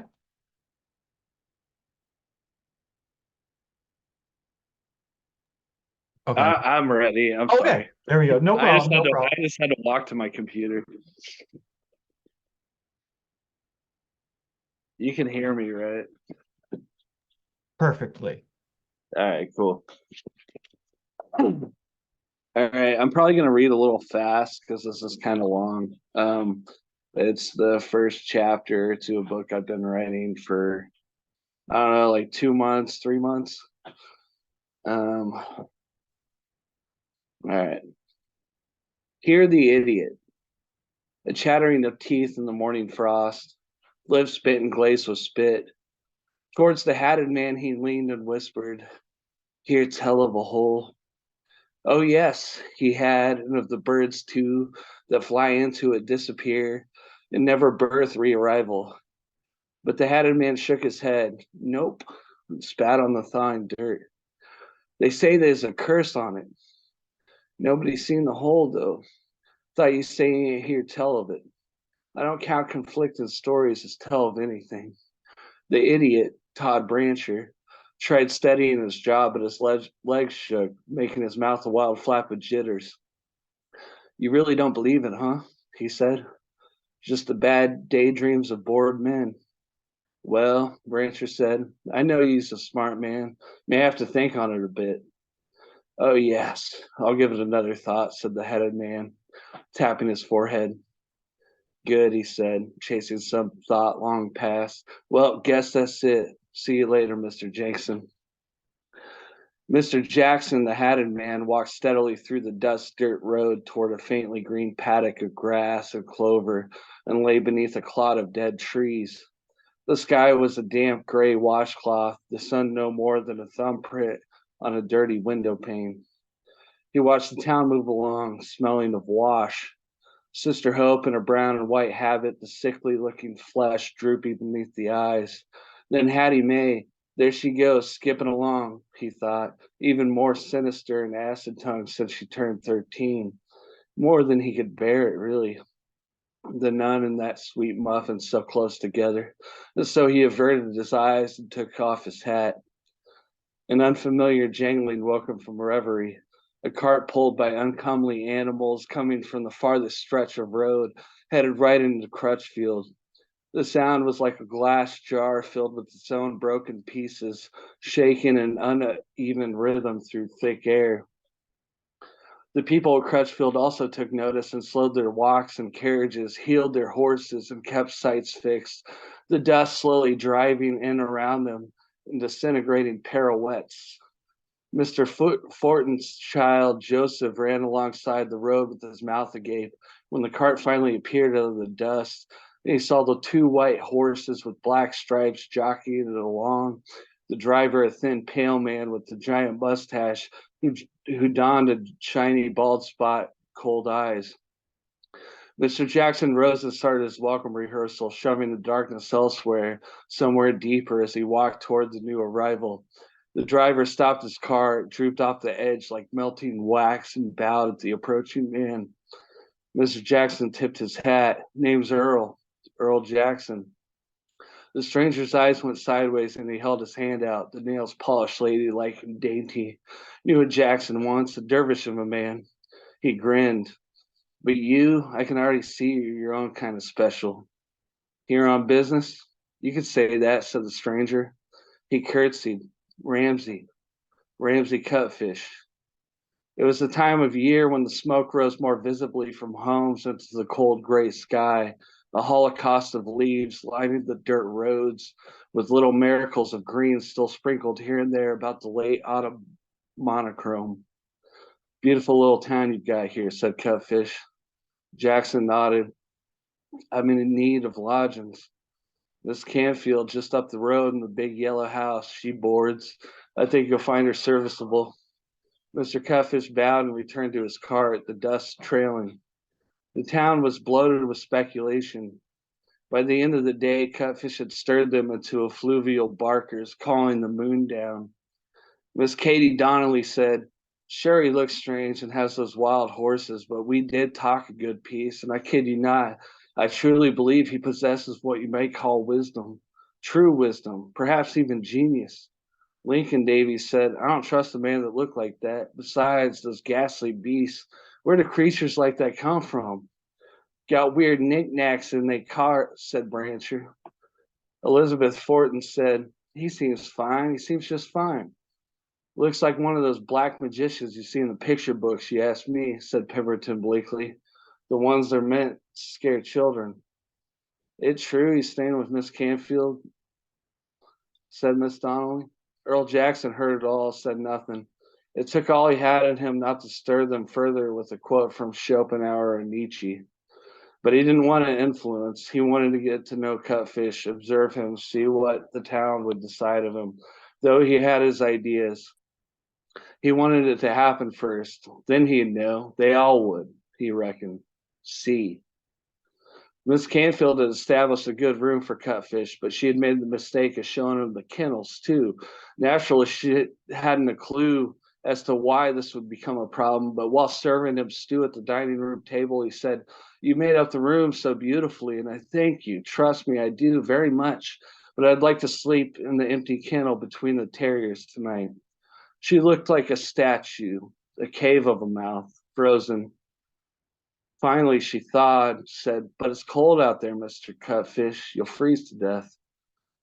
I'll pay extra, he said, slurping the broth. It's important just for the night. After dinner, he went upstairs to his room and put on his overcoat. It was still early, but his eyes were heavy from travel and ready for sleep. He made his way back down the stairs through the warm kitchen and outside of the kennels where the dogs circled and sniffed at the scent of themselves under sigils of stars. He crawled inside the middle one, the sacristy. Snarl started small. He stretched out on his back and put his hands through the gaps and the slats at each side, his body becoming a fleshy T. The small snarling became muffled and gnashing, the terriers biting at his fingers, hands, and wrists, but he refused to retreat. Instead, he wagged his fingers and calmly brushed their snouts as they bit him. It went on, his blood steaming hot in the cold air. Eventually, they had their fill, licked his wounds, and scurried to the corners and hid under vague shadows where they whimpered. He took 2 chunks of stew meat from his pocket and threw them to the dogs, folded his hands behind his head, and fell asleep. In the morning, the scraps were still beside the terriers, untouched. He was already at the table when Miss Canfield came down to make breakfast. Mr. Cutfish, did you sleep well? As deep as ever. Good. They smalled their talk even more into silence, respect given through the shapes of their face folds, the droops and ugliness inherent in the honesty of a night not well slept. And you, he finally said, up all night, worried sick. What about? About you. What about me? Well, she said, changing the subject, Guess I should go fix you up something to eat. He nodded. Thank you, Miss Canfield. He kept his hands in his pockets. When she disappeared in the kitchen, he hurried up the stairs to his room, put his riding gloves on, then quietly made his way back to the chair at the table, where he found a steaming bowl of porridge and a glass of milk. Miss Canfield appeared when he was scraping out the dregs. He wiped his mouth with a gloved hand. Would you like some more, Mr. Cutfish? Thank you very much. I've had my fill. Hands cold? Yes, he said, and sore. Did they teach you anything? Ma'am? The dogs. His eyes went into slits, forehead scrunched. There's always something to learn, isn't there? He finally said. Yes, and what did you learn? He chewed at the side of his cheek for a few seconds. What I learned isn't known yet, is it? He swallowed back his spit. Sometimes things like this take time, don't they? It's true Cutfish paid all 5 of Miss Canfield's rooms so they could run the place, so he could have the run of the place, said Pemberton bleakly. It's true, said Brancher. Little Joe Fortin says they's not even the long and short of it. They were at the saloon, Pemberton with his water and Brancher with his lager, both scratching at the oak with anxious fingers, having ideas about the mysterious traveler. He's a glass ball in a wagon and some plank with markings on it. I can't put my finger on it, said Blickley. Something ain't right. No, sir, said Brancher. You said something about Joseph. What did Joseph say? Little Joe Fortin. He says he's seen a man sleep with dogs.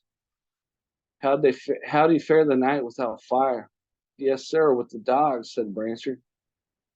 From a booth across the room rose a figure as though he'd been asleep there for a century, beating the dust from his coat. He held a book in one hand, empty glass in the other.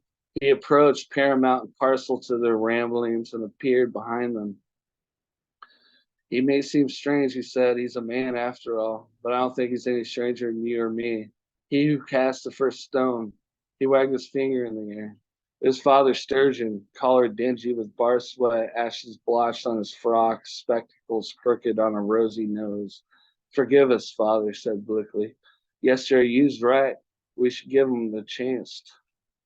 Just then they felt the air suck through the door, the morning light a bleed of orange against the tin ceiling tiles, and a slight smell of dew-mottled cattle settled in around them.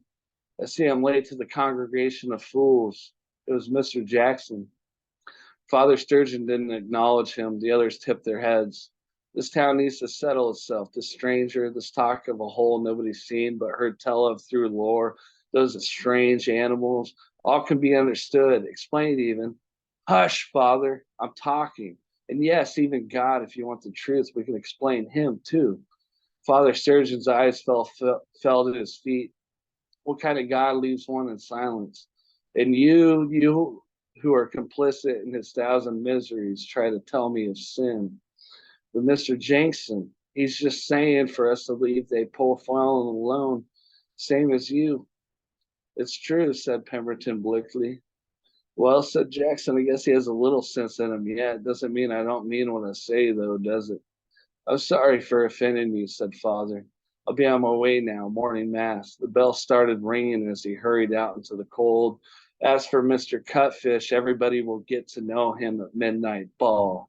That's a great idea, said Pemberton. Yes, sir, a fine idea, said Brancher. You best get going, Mr. Blickley.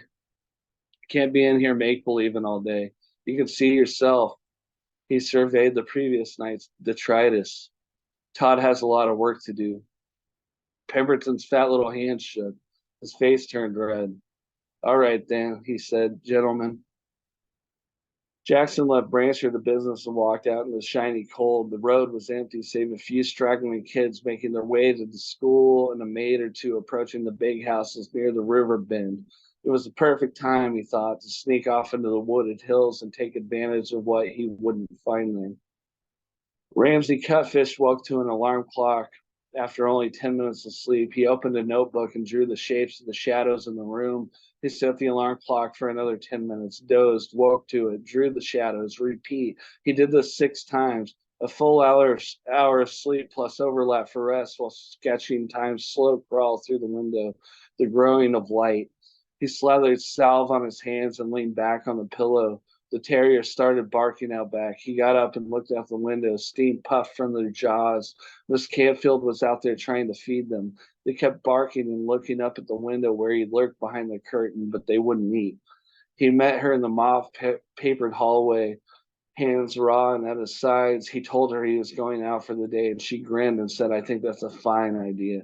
And they both kept walking, her to her bedroom, him to the porch, then the road, then the hills, then the bald and naked woods. The clouds were beginning to take over the brittle morning light, and it was darker still when he entered the woods, where the silver maples and black walnuts stood high and skeletal and tangled above, making the path cave-like. He didn't know where he was going, and it didn't matter. It was another lesson having no plan, and he found joy in the discovery of every rock and fallen tree, the symphony of knotted wood swaying in insolent wind. He came upon a boulder in a large clearing, climbed up, sat upon it, and listened to the silence, fingering the ridges and veins. It was the other side of silence, the sound of fasting coyotes, a sound he knew didn't exist. Yet he sought it anyway, listening for nothing. He listened for a long, long time to nothing. And in this nothing, he began to think anything is possible. Not yet, eventually, given time, anything, everything. Twigs cracked under footfall 100 feet off. They were walking away, getting smaller in that wooden smell of cold. The shadow shifted languidly as he jumped from the rock and started after the sound. He saw blue flashes of cloth every so often between the trees, the lower flickers of flame, a girl singing. He couldn't quite make it out. Even still, the sound seemed to polish the air around him. He lost sight of the blue, but followed the sound, that sweet, soft lullaby.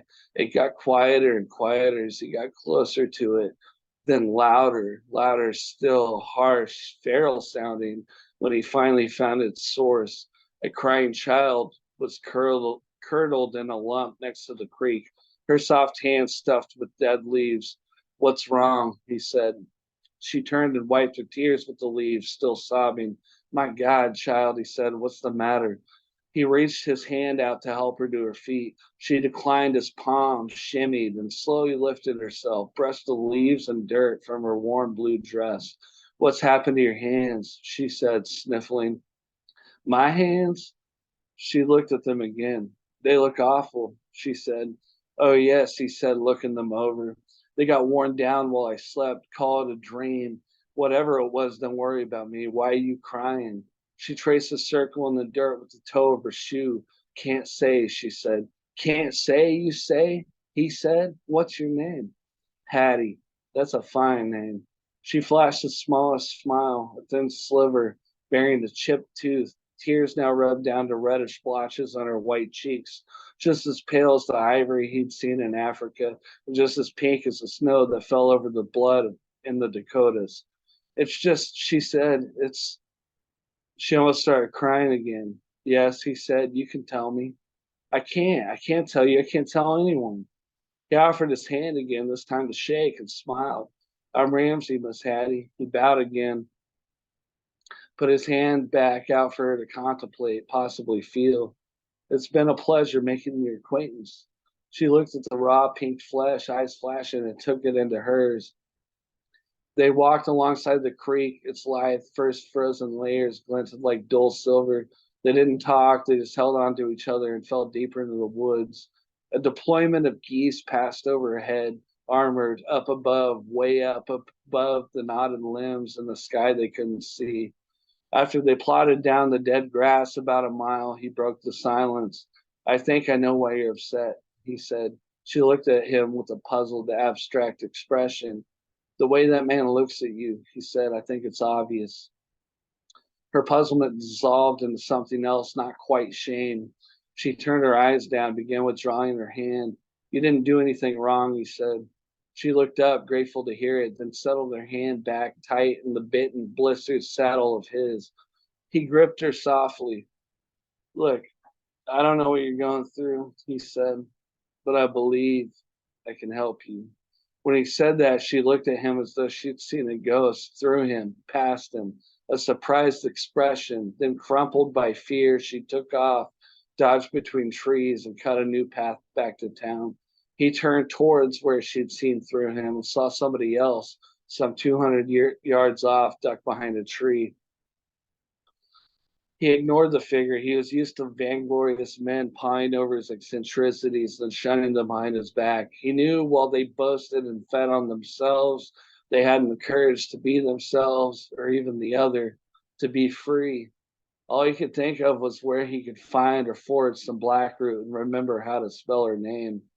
Behind the tree, Joseph Fortin wrote about what he saw in his diary, or perhaps it was what he wanted to see. A snow globe filled with frost and silt and naked bodies, a protuberance that shied away from its largest shadow and slipped into a lunar gully. Mr. Jackson watched the squirrels pock the earth and harvest acorns, his top hat laid over his belly, hands behind his head. The unofficial mayor of Crutchfield, because he knew things the others didn't. He had a good beard, read books. He was always ready to drop knowledge imported from Europe about the soul of man and what it did or didn't mean to him. He stood on a pedestal of confidence, ego, yet the others limped along, stood beside him, held him up, even erected him, all mere crutches, believing, and their egos were no different than his own, monstrous and human. His ears got caught up in a wind of language, leaves raking against their bark and falling to a quieter, more peaceful place in the hard, more honest ground. Birds stirred in the branches. He glanced down at the book he was reading, looked back at the trees, searching the source of the mosaic sounds. Briefly in search, he forgot the provenance of the text.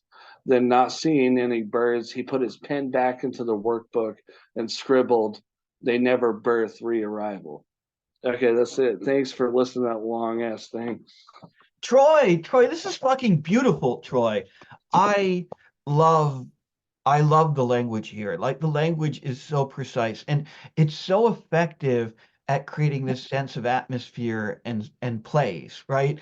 Like, and this is like something that's really essential, I think, for effective like historical writing or fantasy writing or genre writing. Like, if you are going to take the reader out of a space that they're familiar with and bring them to one they're unfamiliar with, you really have to be willing to put the work in to like ease them into this setting, to do more than just like give them the plot. And you do this beautifully. Like, this chapter has such a sense of place, and not just like place, but the atmosphere, the vibe, the feeling of that space. Like, I love the way it opens. You immediately get the sense of like how drab and dreary this town is. Just the way that you describe the sun, like like it's a thumbprint on a dirty window, and the way you describe the trees, and then you just from that like opening moment, you just keep layering and layering the atmosphere, and you just keep like fleshing out this world in a way that never feels like it's just straight explanation or straight world building or straight exposition. Instead, it's like this growing sense of this like atmospheric reality that you've been immersed in. It's really effective, Troy. And yeah, I've really enjoyed, yeah, I'm really enjoying it so far. Thanks so much, man. Yeah, thank you. And Keith is up next. Keith, and then Gabe, and then that'll be it. Okay. All right. Thanks, William. So this short story I'm going to share tonight is it's an autofiction, which means some of it's true and some of it's not. It's the first part of an afternoon that extended into the evening, and I'll probably write maybe 5 or 6 more stories after this one because I've got a lot of stories on this particular day. It's you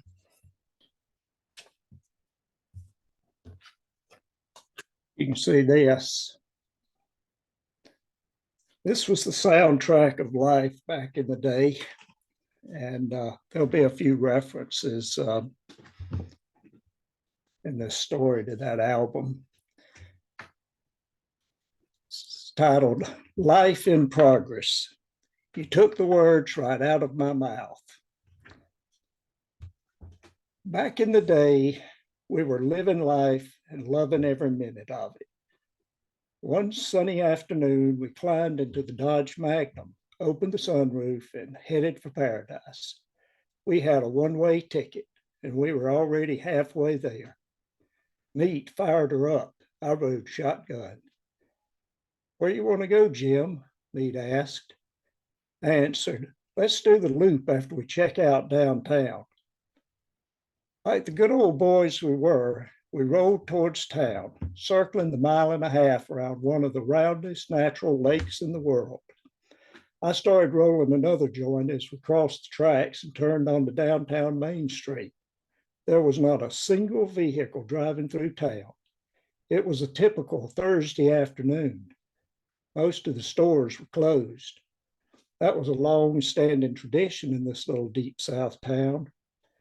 Meat slowed the Magnum down just long enough for us to wave back to our friendly town's chief of police standing on the street corner by the big clock. Chief Keefe's pearly whites were always on display. He was always smiling, and today was no exception. Chief Keefe was loved by everyone in this small, deep South town of the 1970s. Somehow, racial issues and violence had bypassed this community. Everyone got along with each other, no matter which side of the tracks you lived on. The tracks didn't define boundaries. Chief Keefe waved back at us, knowing full well what we were up to. A few weeks ago, at the Dead Peters bench downtown, he had counseled us. "Y'all are too young to be sitting on the Dead Peters bench," he said. We just laughed, knowing that was true, and that it was also true that Chief Keefe was ignoring what he clearly knew we were doing. He could smell the evidence. "Y'all boys behave yourselves and be careful," Chief Keefe said in his slow Southern drawl. "Yes, sir," we said in unison from behind our bloodshot eyes. Chief Keefe just smiled and said, "See y'all later. Tell your dads I said hello. I'll be looking for them at the fish fry on Saturday. They sure do cook up some good catfish for opening day at Little League." "Yes, sir," we both said, but this time we were out of sync. We looked at each other and started laughing, and Chief Keefe flashed his pearly whites. "See y'all later," the chief said as he turned and jaywalked across the street towards the Little Big store. That was the old men's gathering spot when the weather was too bad for the Dead Peters bench. And that day was one of those days in early May in Florida that feels like the middle of summer. It had been a hot one, and two young studs enjoying a smoke on the privileged DP bench had felt just right for the up-and-coming young bucks, while the old DPs were hanging out in the AC of the Little Big store. As Chief Keefe stood smiling, Meat slowly cruised the Magnum down the 3 blocks of Main Street. Stores on one side of the street, railroad tracks the other.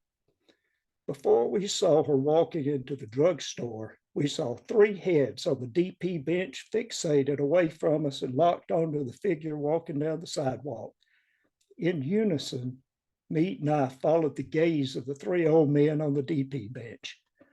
5 sets of eyes locked onto the hottest girl in town, turning to open the door into the town's drugstore. Meat stopped the Magnum in the middle of downtown Main Street faster than, well, never mind that detail. Just put it like this: Meat stopped our forward progress real damn fast. As the drugstore door closed behind her, Meat turned his eyes towards me and said, "Boy, would I like to get with that Peggy Sue. She is hot." I smiled at Meat and proudly said, "Yeah, she was." Meat laughed and said, "Sure thing, Jim. I bet it took you a handful of Kleenex to clean up after that dream. How was it?" I just smiled and said, "Are we going to go do the loop, or are we going to just sit here in the middle of Main Street all afternoon?" Meat put the pedal to the metal and burned rubber halfway down Main. As we went past the drugstore, Meat bragged, "I'll be visiting the drugstore tomorrow to get what I need before I get that date with Peggy Sue this weekend." I looked over at Meat and said, "You know that you can get what you think you need much cheaper at the Dixie gas station, and the men's restrooms open 24/7. I can give you a couple of mine when we get back to my car, but you'll have to clean them up. They're used. Meat's bloodshot eyes looked over and he droned in a very sarcastic manner. Yeah, sure thing, Jim. With all 100 yards of downtown in the rearview mirror, Meat hit the main drag, and we were headed towards Hardee's, the beginning of the loop. How about we scoop up some of them fries on a burger before we hit the loop? I'm getting the munchies, Jim. Hell yeah, I exclaimed as I handed Meat the 8-track and he stuck it in. And almost immediately, a bat out of hell was flying out the sunroof. That's it. Keith, first of all, I'm sorry, Mr. Bose kept interrupting your story. Every few minutes he would poke me in the back and scream at me. But that said, Keith, oh, there you go, Mr. Bose. I really enjoyed this story. You have a real knack for dialogue, and I love the you really captured the playful bullshit, adolescent male dialogue in this story, right? Like the back and forth, the gentle teasing and poking and prodding about stuff. And I love the exchange with the sheriff and the whole vibe of this small town where you get the sense that all these characters know each other, they're well acquainted with each other, but it's not too wholesome, right? This isn't like Andy Griffith or something.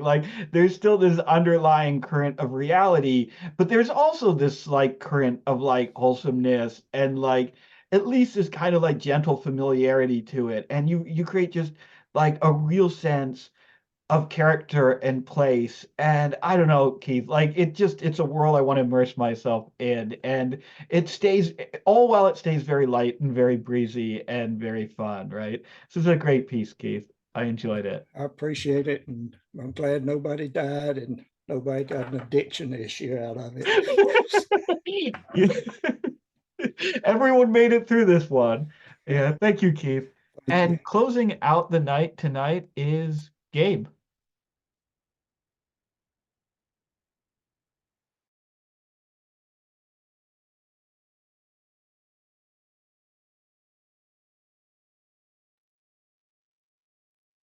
Just so you know, Gabe, you're muted. I'm not sure if you're talking or not. I'm trying to I'm trying to copy and paste the Word doc into the chat. Oh, gotcha. I just didn't know if you knew whether you know. Yeah, shit. Why isn't this working? Is there a trick to this? I feel like this has happened to me before. Are you're trying to copy it into the chat? Yeah. If you what's it doing? It's not showing up for some reason. Are you possibly sending it to someone in a private message instead of sending it to everyone? No.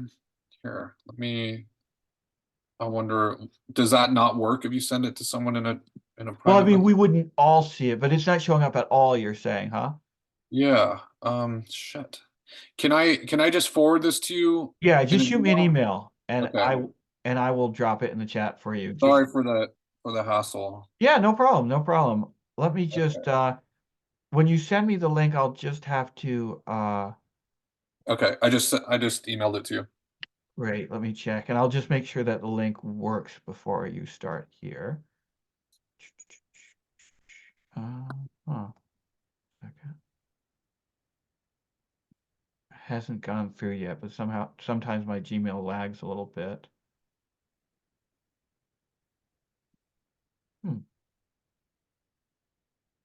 Funny. Which email did you send it to? Just wait, I just got it. Sorry, Gabe. Got it. Okay, cool. Yeah, it must have been lagging a little bit here. Okay. Change the okay, it's already set.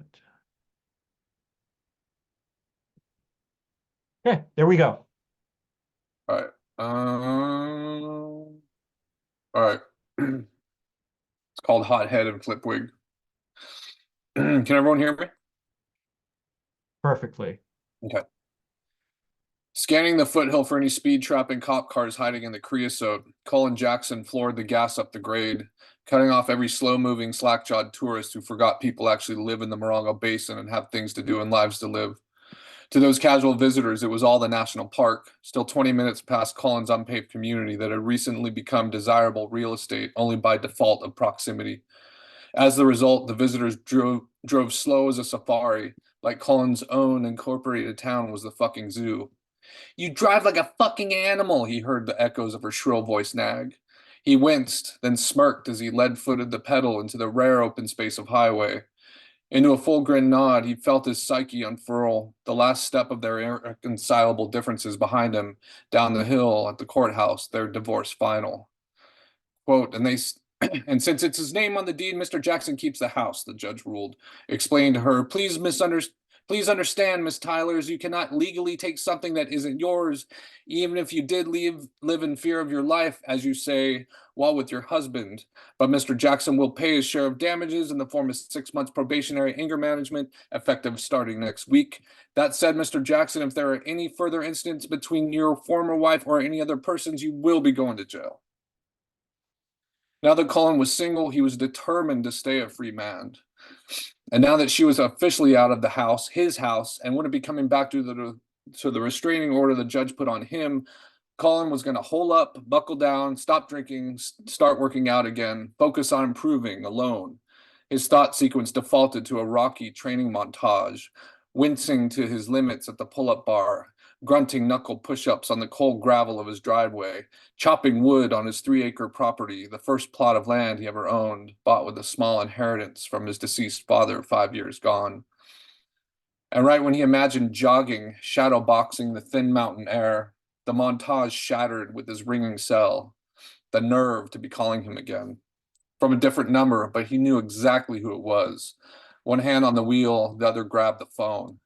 "If you call me one more fucking time, I swear to God, I will find you and kill you," said Colin to the caller. Thumbing the red circle, he threw the cell on the passenger side floor.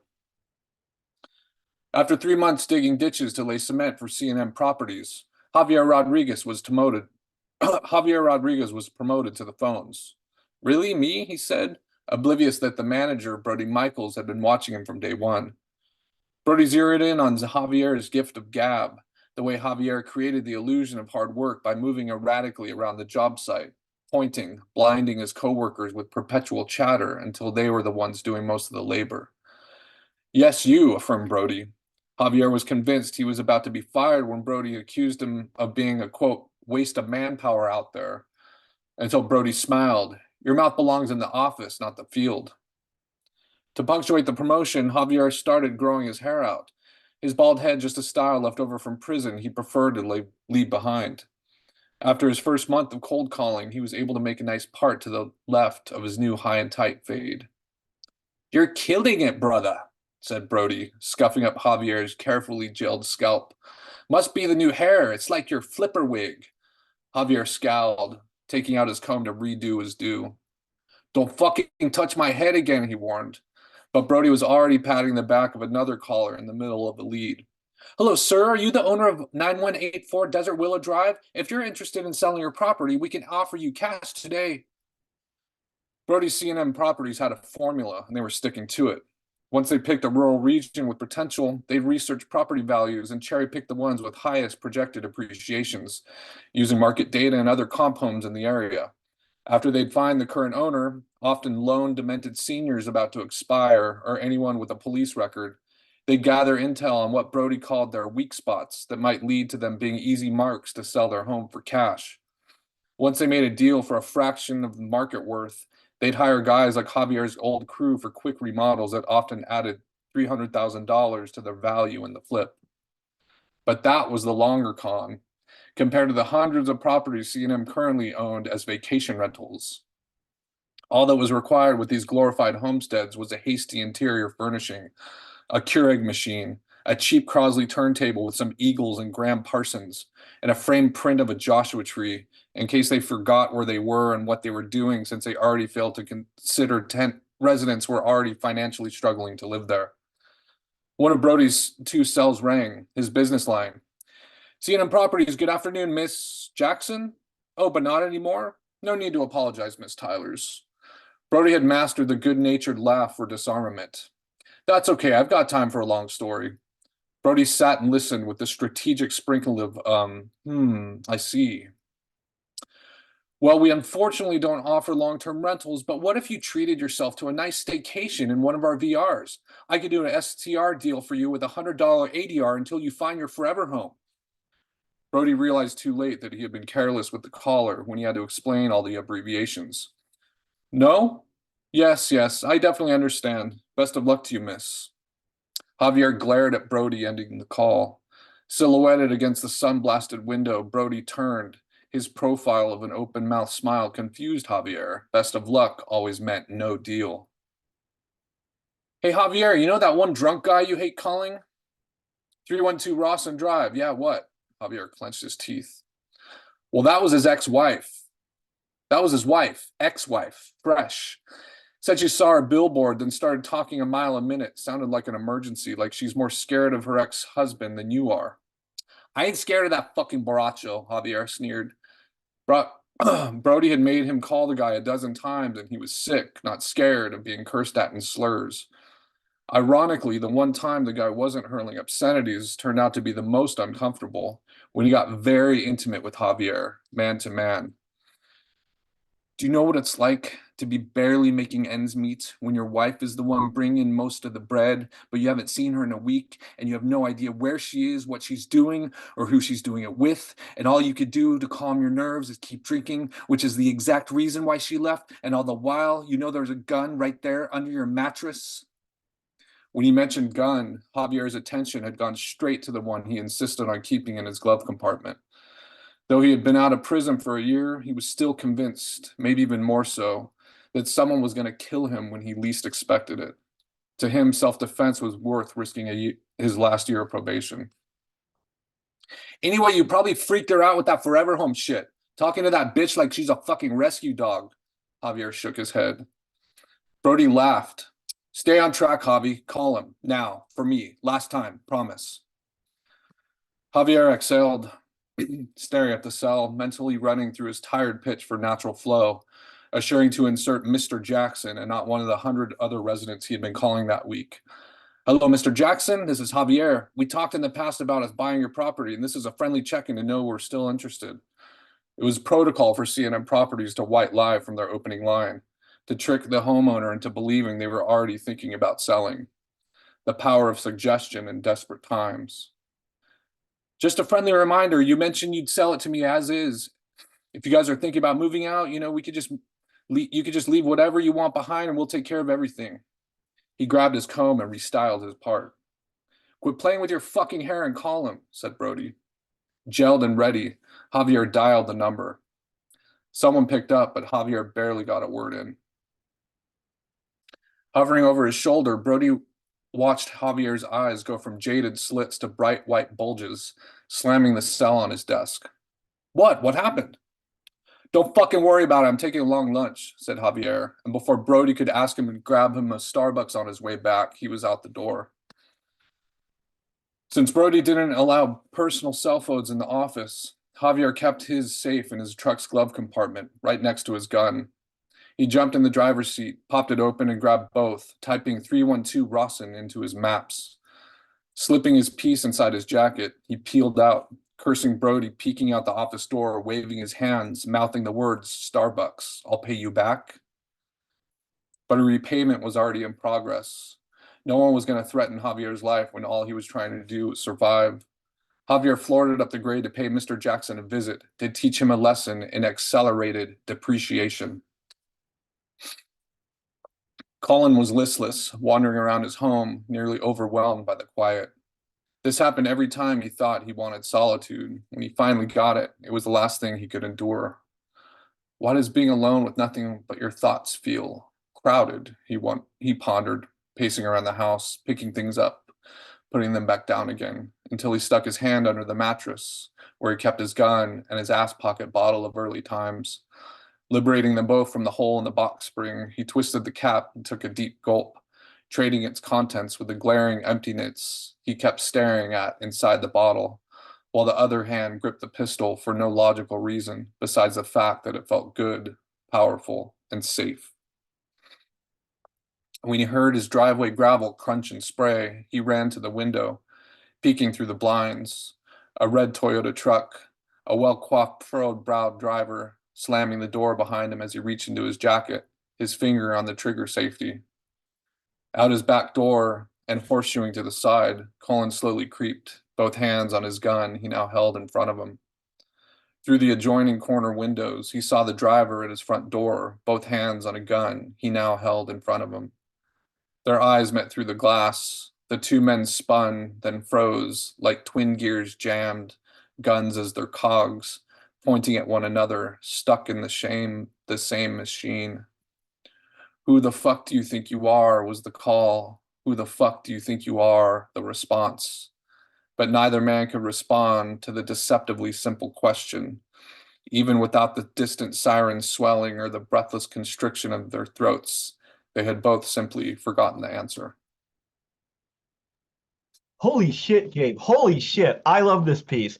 And I love the way this piece is constructed, because the ending of this piece is like the classic Western, like Six Faces at dusk or whatever, like at noon rather, gunfight moment, right? But the way it gets there, the way it gets to that classic Western moment is unlike anything you would expect. You never see that it's headed in that direction until the very last possible minute. I love the way you've sketched these characters. You have a real, like, even though this is a very brief piece and obviously like a very pulpy piece and it's written in that style, you have the reader still gets a very clear understanding of these characters' psychology. Like, you have an astute ability for sketching out exactly what they're thinking and exactly how you're thinking it.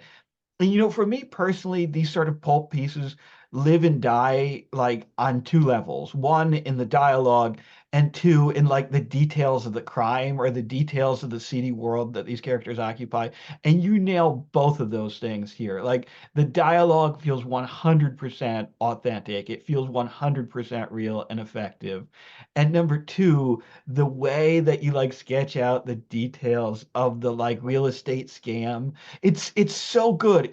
It's like I was really like, that does not feel like window dressing on this piece at all. Like, it's like I was really riveted. I want to know more about like how they're flipping these homes, how they're turning them into vacation rentals, how they're hustling these poor people, right? And it all comes together really perfectly and really precisely. It's a really fantastic piece, Gabe. And it's good to Oh, have you I back really again. appreciate that. Yeah, no, I haven't had a Friday off work in so long. So yeah, it just feels so good to be here and share with you guys again. And yeah, thank you. Like, yeah, it's a very personal, not like it was it's a very personal piece for me. I got a lot of aggression out in this piece. So I appreciate you guys listening. Yeah, no, I mean, you can feel the intensity in the piece. Like, sometimes you have to write angry, don't you? Does anyone else get those calls like 10 times a fucking day? Like, it's fucking insane. It feels so conspiratorial, and like, yeah, I feel like just the gentrification is starting to happen in small towns now in that respect, and it's just fucking terrifying. Yeah. I spend a lot of time around guys who are straight out of prison or jail, and your characterization of those guys and kind of some of the types and the behaviors and the way they talk, I thought was right on. Really, really enjoyed it. So I thought that was, you're asking about the verisimilitude. I thought those characters, those types of people, and the way they kind of interact and talk was really, really bracing. I appreciate that, man. Yeah, thank you, Gabe. And once again, it's nice to have you back. So I know I said Gabe was closing up the night, but MD Wheatley snuck in under the wire here. So he is actually going to be closing out the night. Hey, MD. Hey, what's up? Hey, how's it going? Good, how are you? Not too bad. Yeah, couldn't hop in like right when it started, and I was wondering if I'd even be able to hop in when you guys were still reading, and I'm glad I was able to sneak in here. I'm gonna read some new poems. I'm gonna actually throw a link right here just because some of them are really short. So feel free to open that and like follow along if you want, but you also don't have to. But yeah, these are called, I don't know, tentatively they're just called like infinity poems or I don't know, poems. I had titled them poems about God, but then I took God out 'cause I feel like sometimes people don't read stuff when they see the word God. But yeah, I'm gonna just read through them, and then there's one other random one kind of at the end that isn't in this doc. But first one's called God Washes Dishes. There's a man named God. He wakes up at the same time every morning, touches snooze twice to give him an extra 18 minutes. He plans accordingly for this by setting his alarm for 5:42 the night before. He follows a daily routine to maximize his potential. God thinks of alternate outcomes, a choose your path type life. These other paths are out of his control, but he thinks of them nonetheless. When God asks the child to please sit down, God imagines the child listening to his request and sitting down, but the child doesn't. The child does as he pleases. God tells the child that he is the creator of all things. The child takes him literally and asks, "Why did you create bad words?" God responds, "Like what?" The child says, "Like the word shit." And God confesses, "I did not create the word shit, but I did create everything else." Unrelated, the child asks, "Do you wash the dishes?" A ghost in the machine. God takes a shit multiple times a day like clockwork. When God least expects it, he wipes his ass and nothing is there. Other times he shits pellets and, surprise, God loves everyone, even crackheads. Because once upon a time they were children, and God's children are always God's children. They were perfect children until they picked up bad habits, similar to, but not the same as, bobbing for apples. God blames Adam just as much as Eve, Dad just as much as Mom. Like that one poet said once, "Your parents fuck you up. They may not mean to, but they do," or something like that. God still loves his parents. God doesn't hold grudges or judge anyone, even crackheads. Bless his heart. God used to believe he was omniscient until the child humbled him. God knows he's omnipotent. Analogical poem. Man is to reality as child is to fantasy. Decisions. God grew weary of making them, so he followed a streak of blue paint. Smiley face. God's smile is like a simile. Do you believe in miracles? God believes everything is a miracle. Yes, everything. This one's called Mansion. There's a mansion named God. On the outside, God is beautiful. Some may even say gorgeous. But on the inside, God is gross. God's windows are mirrors. On a nice day, expect to see blue skies and fluffy clouds. It is impossible to see the inside from the outside. Trying to see God's insides is a reflection. God's doors open every 7 years and let 3 people in: a father, a mother, and a daughter. All of God's sons are already inside. The lucky father and mother get to finally have a son, hundreds of them, and the daughter finally has a brother, the brother she has been looking for years, through the portal between her legs.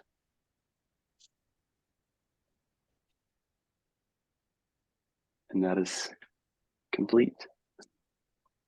These are wonderful, MD.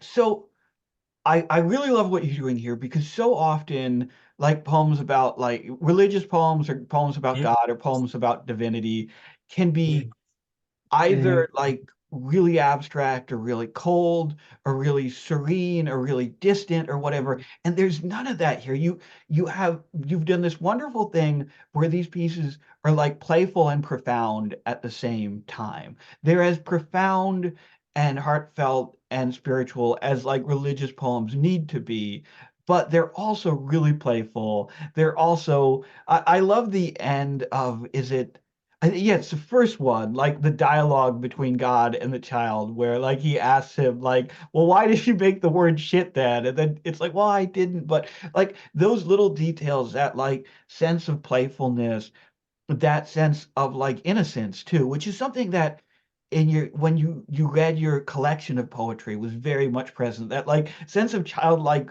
wonder and innocence that a lot of your poems have is still present here. And I love the way that you've balanced it against the like omnipotence of God, like against this like really profound and heavy subject matter. It's a very delicate thing, and I think you did it very effectively. So thank you, man, and thank you for reading.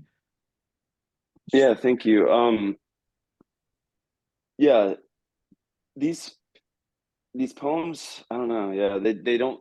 I mean, I guess yeah, just simply saying the word God makes them seem like religious poems, but they're not meant to be like, I don't know. Yeah, they're not meant to be taken as religious. They're meant to just, I don't know. At least from my perspective, they're written as kind of like a more of like this all-encompassing like God is everything, or God could be everything, or anyone, or anything, or or everyone kind of thing. Right. Some idea of like And universal divinity, right? It doesn't necessarily have to be like the Christian God or something, but that search yeah, for the well, really, divine. it's really like trying to like play on this like childlike idea of God, and how you just have, I don't know, like I don't know. A lot of people don't know this about me, but I actually work with kids. That's like what I do. It's my job. I'm an elementary school teacher, and I work with like really young kids. And sometimes I catch them like, just having little conversations amongst themselves, and I'll hear them say things, and it either like blows my mind or like makes me laugh basically. And like it was funny the other day, I had this kid come up to me and was like, so and so and so are fighting about God. And I was like, what do you mean they're fighting about God? And she was like, I don't know, they're just like yelling about God and talk and like arguing about God. And I was like, okay. And like one of them came up to me, and I forget what she was saying, like, I don't know, something like about like, no, I said I love you said you hated God. Like someone was like accusing her of saying that she hated God. And she was like, no, I love God. And then the other girl was like, yeah, he loves us. And then someone was like, yeah, and he forgives us. And they were just arguing. And then one of them, and then basically the girl that was getting accused for saying like, I hate God, she was like, I'm going to heaven when I die. I know it. Like, and she was so fucking sure of it, Yeah, And it was just like, good for you for being right. so sure that you like right now in your little body, you're like, I don't know. Good for you for knowing like so surely that like when you die, you're fucking going to heaven. It was just like really funny. Yeah, And no, that they just like, I don't know, just listening to them and like being around them, they just yeah. inspire me like a lot of times to just No, like absolutely. write poetry and think about shit different. And that innocence and that sincerity really comes through in your work, including this work. So thank you, man. Thank you for sharing. And we're Yeah, going thank you for letting me read. Yeah, absolutely. And we are going to end it there. Thank you to everyone who read tonight. Thank you to Michael. Thank you to Rudy. Thank you to Kat. Thank you to Mark. Thank you to Jesse, to Troy. Thank you to Keith, to Gabe, and MD. If you're watching this on YouTube after the fact, we do this every Friday night, 8 p.m. Eastern Time, 5 p.m. Pacific. Anyone is welcome to come and join us. Anyone is welcome to come and share their work. We tweet out the link just a few minutes before we begin from our Twitter account at Misery Tourism, all one word. And that's it. Thanks again, guys. Thanks again. This has been a great night. It's been an awesome one. Okay.